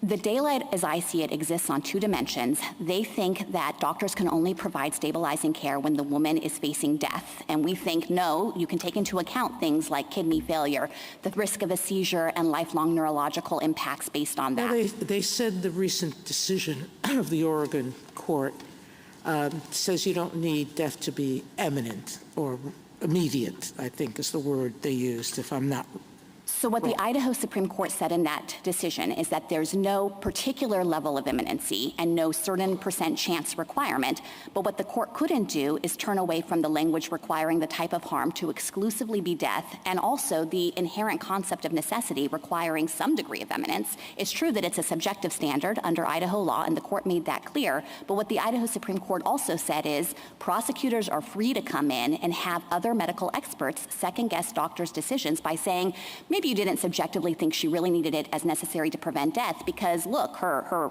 sac had ruptured, but she wasn't yet infected. And that's exactly the kind of situation that leads to women being driven out of state, dumped on neighboring states by Idaho, and criminalizing the care, the essential care that they need. Thank you. Justice Kagan? Yeah, if you could just talk a little bit about that, because as I understood it, for example, I read recently that the hospital that has the greatest emergency room services in Idaho has just in the few months that this has been in place, had to airlift 6 pregnant women to neighboring states, whereas in the prior year, they did 1, the entire year. So if Mr. Turner is right about what the state is trying to convey to hospitals about when they'll be prosecuted, like, why is this happening? I think that the reason this is happening is because those doctors can look at the text of the statute itself. They can look at the Idaho Supreme Court's decision, which made clear, very clear, that this was a departure from prior Idaho laws that tracked EMTALA, and they can recognize that their livelihood is on the line, their medical license, their ability to practice medicine, their freedom if they have to go to jail and serve one of these minimum 2-year sentences of imprisonment, and they simply cannot provide the care even consistent with their subjective medical judgment, because as a matter of medical reality, for many of these conditions, it's not yet putting a woman at the brink of death or necessary to prevent her death, yet they know that the standard of care is to provide her with termination, because she is just going to get worse and worse and worse if they wait it out. And the other important point about this, and I think it goes back to this dual stabilization idea, is that tragically, in many of these cases, the pregnancy is lost. There's not going to be any way to save that fetus, because a woman who has PPROM at 17 weeks, there is no medical way to sustain the pregnancy to give the fetus a chance. So in that situation, what Idaho is doing is waiting for women to wait and deteriorate and suffer the lifelong health consequences with no possible upside for the fetus. It just stacks tragedy upon tragedy. And it can't be the appropriate, it's become transfer is the appropriate standard of care in Idaho, but it can't be the right standard of care to force somebody onto a helicopter. And it's entirely inconsistent with what Congress was trying to do in the statute. You know, one of the primary motivators here was to prevent patient dumping. The idea was we don't want people to have to go somewhere else to get their care. You go to the first emergency room in your state and they have to treat you and stabilize you. But this effectively allows states to take any particular treatment they don't want their hospitals to provide and dump those patients out of state. And you can imagine what would happen if every state started to take this approach. A question on the spending clause, questions that you've been asked. I mean, what would, if you accepted some of these theories, what would the consequences of something like that be that we would have to worry about? I think that it would call into question any number of federal spending statutes that provide funds to private parties, and there are a bunch of them. You know, there's the Medicare system itself, which is, of course, a major federal spending program. There are funds provided under Title VI, under Title IX, a lot of federal statutes out there that give funds to private parties and insist on conditions of compliance with the federal funding restrictions. And if the court were to suddenly say that can't preempt contrary state law, then I think that it would seriously interfere with the ability of the federal government to get its benefit of the bargain in those spending programs. And you mentioned before that this question has never been a part of this case? That's right. They did not make these arguments in the lower court. They briefly referred to the spending clause, but I don't understand them to have pressed this argument specifically. And so I think that the lower courts did not address it. I think the district court said in a footnote, they briefly referred to it in a footnote of their brief, and it's essentially waived. Thank you. Justice Kavanaugh? You've touched on what's happening on the ground, and that's an important consideration and answer to the question of what's happening. But Idaho is representing, and I just want to get your answer on this, that as I counted, 9 conditions that have been identified by the government where EMTALA would require that an abortion be available. An abortion is available under Idaho law, and that's in the reply brief. Now, are there other conditions? You've ruled out mental health. Are there other conditions you would identify, or are you just saying that that's not really happening on the ground? I think that's part of your answer, but I just want to get a fuller answer on that. It certainly isn't happening on the ground. These are the conditions that we're worried about. And I think the problem with my friend's theory that Idaho law would permit it is that you just can't square it with the text of the statute. You know, what state if of they're, Idaho is... I'm sorry, keep going. Well, I just wanted to say they're not the ultimate authority on what the Idaho law means. That's the Idaho Supreme Court, of course, and it has addressed this issue in the Planned Parenthood case. And I think it's really significant that in Planned Parenthood, the Idaho Supreme Court expressly contrasted this statute with other statutes that contain health-preserving measures and recognized this was a total departure from that. The legislature wanted to focus exclusively and more narrowly on a necessary to prevent death exception. So I think that essentially means that the Supreme Court of Idaho has already touched on this issue, and it's no wonder then that doctors who are facing these kinds of pregnancy complications where in their medical judgment it's not necessary to prevent death yet, but the woman is going to suffer serious health consequences, their hands are tied and they can't provide that care under the Idaho law. If what's on page 8 and 9 of the reply brief were Idaho law, would there be a problem still? So if we had an authoritative Idaho Supreme Court decision that said Idaho law allows for termination in the circumstances where EMTALA would require it, yes, of course, then the conflict goes away. But I can't imagine the court would say that because, of course, here... That's not quite what 8 and 9 say, but I take your point on that. Separate question, different category. I think one of the themes on the other side is that this law passed in 1986 was a very important law addressing a very important problem, namely the problem where hospitals were turning away poor and uninsured patients who came in for emergency care. And the idea was that can't happen. We can't allow hospitals in this country to turn away poor and uninsured people in emergencies. But their theme is that the law was not designed contextually to deal with abortion or other specific kinds of care. And so they make a textual argument, but I think they also make a broader contextual argument about the whole idea of what was going on in 1986. I want to make sure, I don't think that's really come up too much. I want to make sure you respond to that. I appreciate having the chance to address that. So at the outset, I don't think they can square that theory with the text of the statute, which says in no uncertain terms, here is the fundamental guarantee. If you have an emergency medical condition and you go to an ER in this country, they have to stabilize you. They have to give you such treatment as may be necessary within reasonable medical probability to ensure that you don't deteriorate. And yes, Congress did not provide a reticulated list of all possible emergency medical conditions and all possible treatments, but it was very clear that Congress set a baseline national standard of care to ensure that no matter where you live in this country, you can't be declined service and the urgent needs of your medical condition addressed. And, it would be no different if the state had come out and decided to ban epinephrine. That's the singular way to treat anaphylaxis, a severe allergic reaction. That would violate the statute, and we would be up here making exactly the same arguments because Congress didn't want that. If you have anaphylaxis and you go to an ER anywhere around this country, they're going to give you epinephrine, and Congress mandated that. And I don't see any way to try to draw lines around to exclude pregnancy complications in the very narrow but tragic circumstances where the only way to address the woman's condition and prevent material deterioration is for the pregnancy to end. Thank you. Justice Barrett? So, General, I understand the primary difference between EMTALA and the Idaho statute to be this health. That Idaho focuses on the risk of life, but the federal government says that EMTALA says that the health is, am I right? It's health and life. That's the principal difference, but I think that's also the difference between necessary to prevent death versus the health concerns would be reasonably expected to occur. So I think that is a standard that builds in a little more space for doctors to take action. Got it. Is the federal government aware of any state other than Idaho that has a law that does not take health into account?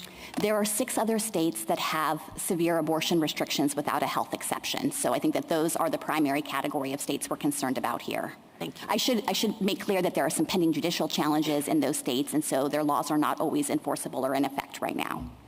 Besides Texas, has the federal government brought suits similar to the one brought in Idaho and Texas and any of these other states? To be clear, Texas was not our affirmative litigation. They sued us, but we have not brought affirmative litigation in other states. And I think this case has been on a course, and Idaho's law was particularly severe because at the point at which we sued, it seemed to cover ectopic pregnancy, and the state conceded that. Now, they have modified the law to exclude that, but it was one of the most pressing concerns because of that. Thank you. Justice Jackson? General, petitioner relies pretty heavily on clear statement rule principles, and I wonder whether you might comment on my thought that those principles actually cut against them in this case. As you said, Congress set a baseline national standard of care. It has said in no uncertain terms that the hospital must provide stabilizing care to people experiencing emergency medical conditions. There was no, as you've said, particular conditions or particular treatments talked about, carved out, et cetera. So if a clear statement is required, wouldn't it be the requirement of exempting abortion? I mean, Justice Alito has talked about some of the references to unborn child, but none of them read like an exemption that I would think our clear statement rule would require in a circumstance in which the baseline is this clear national standard of care. Yes, I agree. I think that Congress clearly was requiring stabilization and made that an unqualified mandate. It wasn't exempting particular conditions or particular type of treatments. And, this court has said that there's no canon of donut holes. That was in Bostock, that when you have a provision like that, the fact that you don't have a specific enumeration of one of its applications doesn't mean that you should read in some kind of implicit exception. So if we're looking for something clear, we would need to see, I would think, the clear statement that Congress meant for you not to have to provide an abortion pursuant to the mandate of providing stabilizing care. Yes, and I think it's important to recognize that every relevant actor has understood the statute this way from the beginning. They understood Congress's clear mandate here. This has been the agency's position all along. We are not adopting a new position. That's reflected in our enforcement activity and in HHS's guidance and rulemakings in this area. Providers have understood it, even those hospitals that don't provide elective abortions. They have always provided life-sustaining and health-sustaining pregnancy termination consistent with EMTALA. Congress itself recognized it in the Affordable Care Act, and I don't think there's any reasonable argument to be made that people misunderstood what Congress was doing in the statute. Thank you. Thank you, counsel. Rebuttal, Mr. Turner.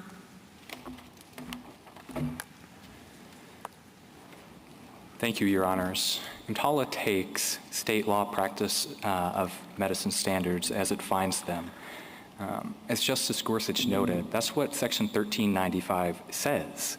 And in fact, in the vaccine mandate case that was referenced, that's what the Solicitor General's office told this court when it said that 1395 does not allow federal officials to dictate particular treatments for particular cases. That's exactly what they are trying to do here with EMTALA. It's also confirmed by subdivision F. That codifies a presumption against preemption. And so to Justice Jackson's colloquy at the end, that is the point. You do presume that state law continues to operate alongside EMTALA. You don't presume the opposite. It's supported by the CMS Operations Manual, which is HHS's Rosetta Stone of EMTALA enforcement. It tells doctors, it tells CMS enforcement agents on the ground that you consider what is available by referencing what is within the scope of that doctor's license. That is exactly what we are saying. It is also specifically directed in 42 CFR 489.11, which requires hospitals to assure that their medical staff comply with state law. That's a federal regulation that directs hospitals to require their hospital staff to comply with state law. It's also confirmed by the 115,000 enforcement instances that totally lack any theory that would support, any case history that would support the administration's reading. She says that this is always been understood to be the case? Well, you'd think that we would find in those 115,000 instances a single example where state law was overridden by EMTALA, and there isn't one. And finally, the text. The text qualifies EMTALA's stabilization requirement by the staff that is available. We know nurses can't perform open heart surgery, and we know janitors can't draw blood. It's not just a plain mandate devoid of reference to state law. And we know the word available, even in a common usage, incorporates state law. For example, you heard just the other day that when considering whether a bed is available for homeless people, it has both a physical sense and a legal sense. And whether cigarettes or alcohol are available to people in Idaho, there is both a physical question and a legal question. Opioids are available in hospitals. They are on the shelf. They are physically there. But there is a legal question that comes into play too. It is the same with abortions. In response to the Chief Justice's question on conscience, General Prelogar said that both hospitals and doctors are exempt from EMTALA's supposed abortion mandate. We're relieved to hear that, but I think that it highlights the utter inconsistency of the administration's reading. So if EMTALA's stabilization requirement is general enough not to override extra textual protections like conscience protections, then it cannot be so specific and include a requirement that is in direct conflict with state law. Those two don't jibe. This court does not lightly find a direct conflict. Congress must speak clearly. It has not done so here. The administration's position ultimately is untethered from any limiting principle. I think we heard that. There's just no way to limit this to abortion. And there's no way to limit it to Idaho. There are 22 states with abortion laws on the books. This isn't going to end with Idaho. It's not going to end with the 6 states that General Prelogar mentioned, because all of the states that have abortion regulations define the health and the emergency exception narrower than EMTALA does. And so this question is going to come up in state after state after state. It's also not limited to physical health. I know General Prelogar says that there's no circumstance in which a mental health condition would require stabilization with an abortion. But now she's just fighting with the American Psychiatric Association, the very standards that she's setting up to say controls the EMTALA inquiry. That's not consistent. And it isn't limited to EMTALA. Justice Thomas, Alito, Justice Gorsuch, you all pointed out the major spending clause implications that are at play here. And I disagree that we didn't brief this. It's on pages 20 to 21 of our opening brief. We recognize that this is hugely concerning if the federal government can pay private actors to violate state laws, and not just any state laws, state criminal laws.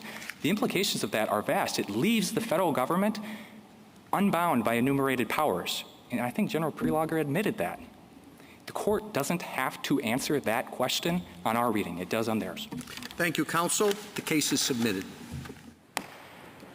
The Honorable Court is now adjourned until tomorrow at 10 o'clock.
Action Fund, Alexis Johnson. Give it up.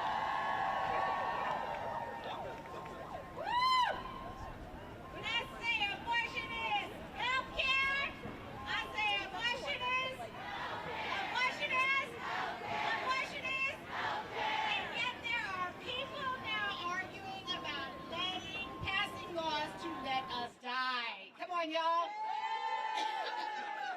I swear, I wish we were being hyperbolic. I wish I could say that we should be surprised, but right now, the state of Idaho was in that courtroom arguing for the right to deny patients health care that even if it means that they could die. And this is the moment that we are in. 21 states have banned or restricted abortion. Florida and Arizona will soon ban nearly all access to abortion, and the threat of the national abortion ban is looming. Access to contraception, to IVF, other reproductive health care is under attack. And now you have anti-abortion justices on that Supreme Court waiting to decide if the states have the right to deny people life-saving care, just to stabilize them. Come on, y'all. Tell them abortion is. Abortion is. If the court sides with Idaho, the consequences will be dire. Because here's what we know. Judges and politicians should never stand between patients and the care they need.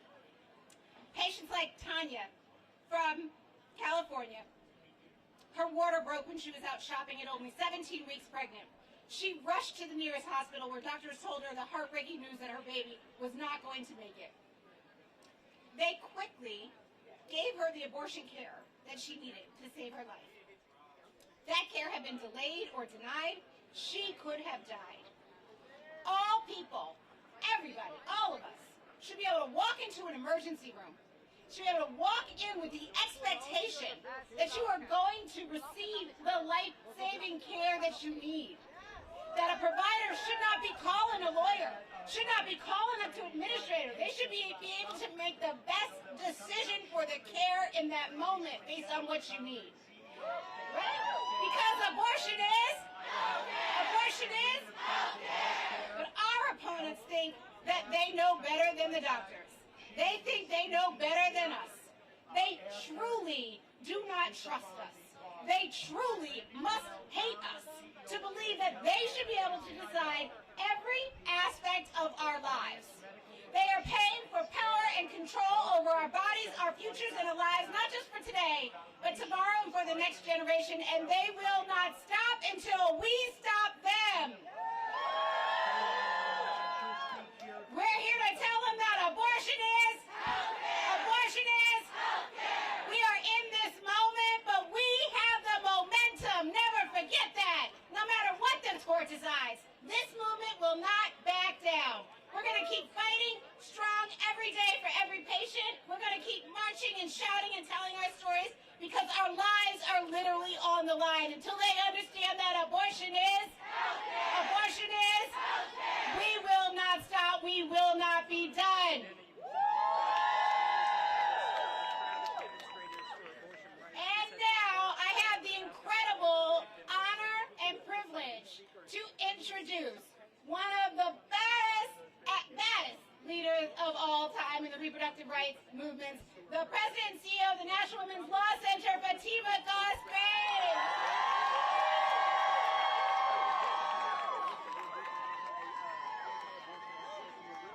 Look at this crowd. Hi, I am Fatima Graves. I am President of the National Women's Law Center, and I just have to start with expressing my deep gratitude for everyone who spoke today, who centered patients, who centered providers, who led with heart and love, and to the team at the Law Center. So give it up for all of you. And for all of you who joined in and submitted a brief to the court. And I'm just proud to be here today and with you to say we will not stop. And I actually want you to say it with me. I want it to be in your bones. We will not stop. We will not stop. Not when our health and our freedom and our lives and our future are at stake. So I'm sure you've heard today, there's a maternal mortality crisis in this country.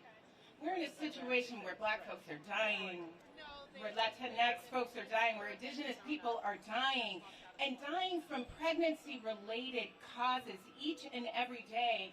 I think that's only gotten worse since this court overturned Roe. And now, the idea that extremists want to overturn and take away the bare minimum protections for pregnant people in this country. For decades, federal law has guaranteed that everyone has the right to emergency medical treatment, no matter who they are, and no matter what treatment that they need, including abortion care. And the Supreme Court cannot deny pregnant people the protections of this important law, not in the middle of a maternal mortality crisis. The vast majority of Americans support the right to make your own medical decisions during pregnancy, and especially in emergency situations. And they may not know what the law says, and they may not know that this case is happening today, but here's what they do know. They know that what they expect and what they deserve is that when you go to the hospital, when you go to the ER, that you will get the health care you need. Without delay and based on medical expertise. I see those doctors out there. And certainly not based on political agendas. So in their crusade to ban abortion, extremists are forcing pregnant people to suffer in crisis. They are denying the most vulnerable people in the most vulnerable moments any shred of basic human compassion. They are trying to constitutionalize cruelty. You heard me, constitutionalize cruelty. And we know they're not going to stop with this one case in Idaho. They want to use this case to continue their path to ban abortion in every corner of this country. But we also won't let them get away with that. Because we're here because we care. We're here because we love our communities. We're here because we believe our country should care for everyone. So let me be clear. Politics don't belong in the court, and they don't belong in hospital waiting rooms. And you can keep your politics and your extremism off our bodies. Because we are not going to stop, and we're not going away, are we? Are we going away? No! Friends, let's keep up this fight. Thank you.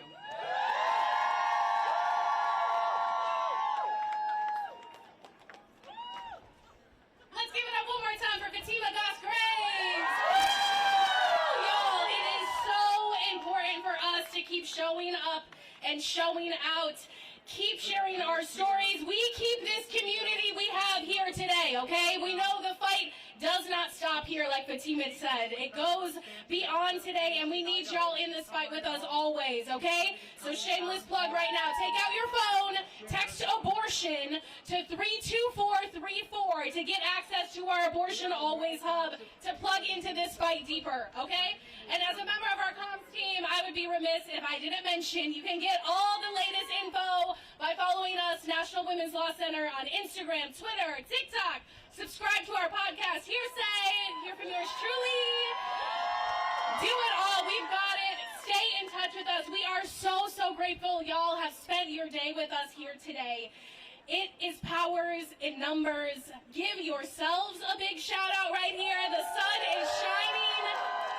Yes, whether you were a speaker, a performer, whether you made a sign, helped set up, whether you're watching at home, you are the reason that this fight continues. It takes each and every one of us to fight back against these anti-abortion extremists at every level. I want you all to stay safe, stay in this fight, and thank you so, so much. And we've got one more speaker for you all. Stay with us right here. We got Sky Perryman with Democracy Forward. Give it up for Sky. Thank you all. We know that attacks on abortion access are attacks on democracy. Say it with me. Attacks on abortion access are attacks on democracy. attacks on abortion access, or attacks on democracy. I sat in the courtroom with Fatima and we listened to the harrowing accounts of doctors and patients and women and families and communities.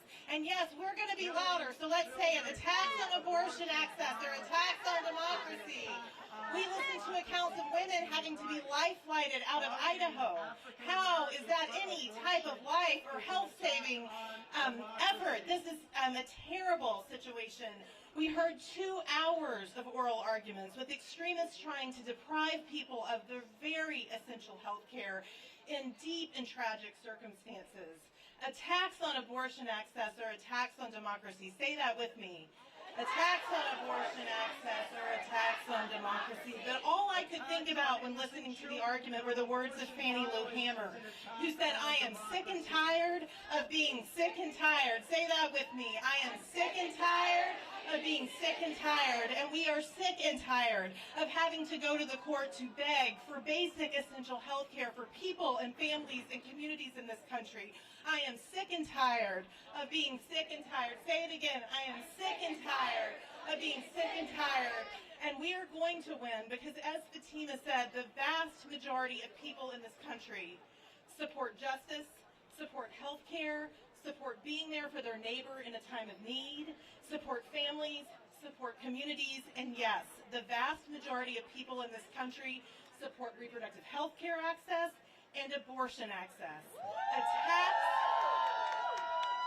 Attacks on abortion access are attacks on democracy, and this fight is so much bigger than this day. It is so much bigger than each of us. I have the privilege of representing the medical community, doctors from across the country who filed briefs in this case talking about how about the harms that people and women and communities and doctors in Idaho, doctors could be subject to 2 years felony imprisonment. 2 years felony imprisonment for taking care of patients and for doing their jobs. So are we sick and tired? We are sick and tired of being sick and tired. Say that again.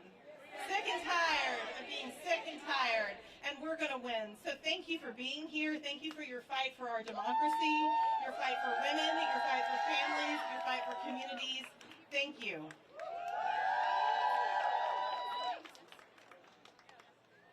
Let's give it up for Sky one more time. Thank you. Once again, stay in this fight with us. Text abortion to 32434. One more time. Whose court? Whose court? Whose court? Thank you so much for spending your morning with us with the National Women's Law Center. All our other groups, this fight is because of you all. We are in it. Stay safe. Have a great rest of your day and week. Thank you all so much.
To the press right now, Brandy Swindell, who is the founder and CEO of Stanton Healthcare based in Idaho, was in the oral arguments, just spoke to the press on the plaza. She'd be happy to come and share some thoughts right now if you have any questions. So to the press over there, if any media wants to speak, it was Stanton Healthcare, their clients, medical professionals, and advocates that helped get the Idaho law passed that was argued in court today. So we'll just wait a second. We'll get some pictures here.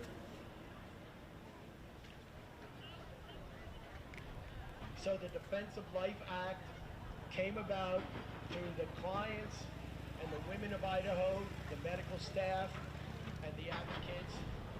We'll just give the press a second to come over here. I don't know if Congressman Fulcher wants to say anything. Okay. Then we'll wait a minute so if the press can... And Congressman Fulcher, who is a congressman from the gem state, the great state of Idaho, will be coming to make statements also.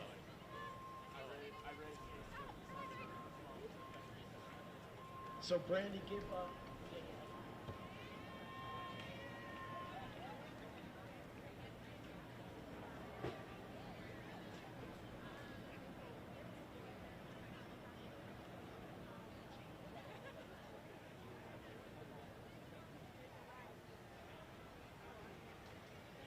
I'm Brandy Swindell, founder and CEO of Stanton Healthcare. We are a women's medical clinic, a movement of women's medical clinics based out in Idaho, my home state, born and raised, fourth generation Idahoan.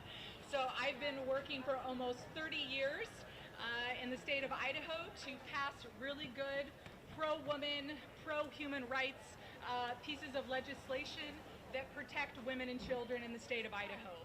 So I first want to say thank you to the Idaho legislature, thank you to the governor of Idaho, Brad Little, and thank you to our attorney general, and for our congressional delegation that all are in unison and fully in support of Idaho's Defense of Life Act. And the people of Idaho support the Defense of Life Act, and we support pro-woman legislation that protects women from abortion abuse and protects preborn children from abortion violence. The voters of Idaho and the women of Idaho stand for preborn children, and we stand for legislation and laws that protect women and children. So that's why I'm out here today, and that is why I was able to attend the oral arguments today. It was very interesting to hear some of the questions by the justices. Very, very interesting. And I think Justice Alito made some really compelling points, and his questioning of the Biden administration's attorney was spot on. And what the Biden administration is attempting to do is to find a sneaky loophole to push their abortion agenda on the women, the children, and the families of Idaho. And the voters of Idaho and the families of Idaho, and as a woman, I can tell you, we do not want the Biden administration coming into our state and trying to take away our laws and our rights. They are violating the American way, and they are violating the American process. The people of Idaho wanted this law. We voted for this law through our lawmakers that understand we are a compassionate people out in Idaho. We care about women. We want to resist the very aggressive and dangerous abortion industry. Idaho's Defense of Life Act is a solid law. It is a solid and strong law. Justice Alito asked the question of the Biden administration's attorney, how do you define health, and what are your expectations with this emergency clause? Do you include mental health as part of health? And the attorney for the Biden administration said, well, we would never consider it ethical for an emergency room doctor to perform an abortion on a woman who's having a mental health crisis. But yes, that is our expectation in the law. So even though she said under oath she considers it unethical, she also said under oath that she wants mental health included in emergency room exceptions. Now here's the problem. She said it was unethical because we all know it's unethical. If a woman is enduring a mental health crisis, an emergency one, she is not in the right mind to consent to an abortion. We then have emergency room doctors deciding care for women, and she has no sense of autonomy or ability under a mental health crisis to consent. Yet that is what the Biden administration wants. This is a political football for them.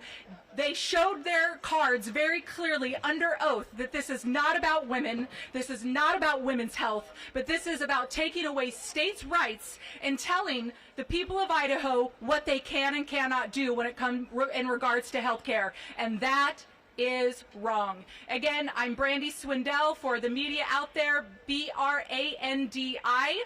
Last name Swindell, S-W-I-N-D-E-L-L, and I am the founder and CEO of Stanton Healthcare, and I'm here today as a woman, and I'm here today to represent the medical personnel at Stanton Healthcare, the women we serve, and the children and families of Idaho who are most impacted by the Defense of Life Act and who would be most impacted by the Biden administration taking away our rights as a state and as a people. So God bless you. Thank you. Stop trying to take away health care access for all. Stop trying to take away freedom. So I'm Russ Fulcher, a member of Congress from the state of Idaho. This is my home state.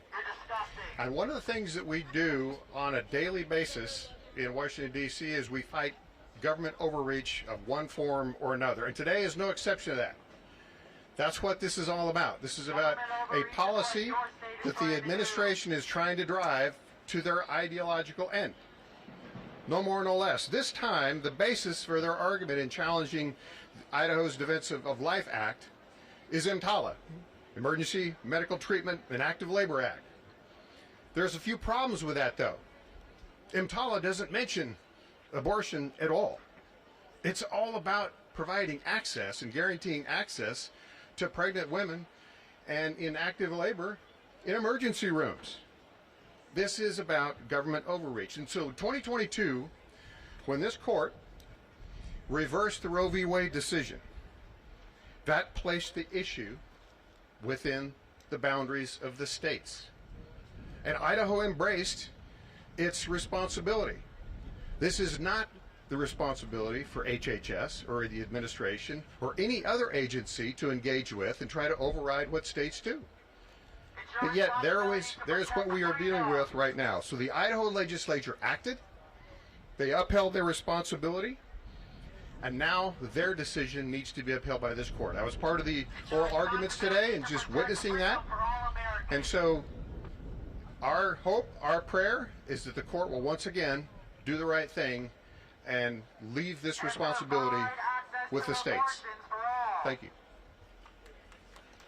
Are there any members of the press that would like any questions of these principles right now? If not, we'll close the questions. Okay, thank you so much.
must simply show no one is tempted.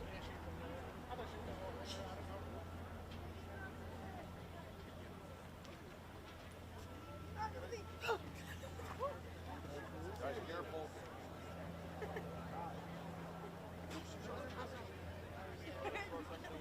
All right. Okay, so bus one. I know it's not the most optimal spot, but please get your pictures and roll out of here in a moment. In the flower. Wait, Mom, look. There's a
my guess. That's my guess. And they talking about some law under title.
I started it,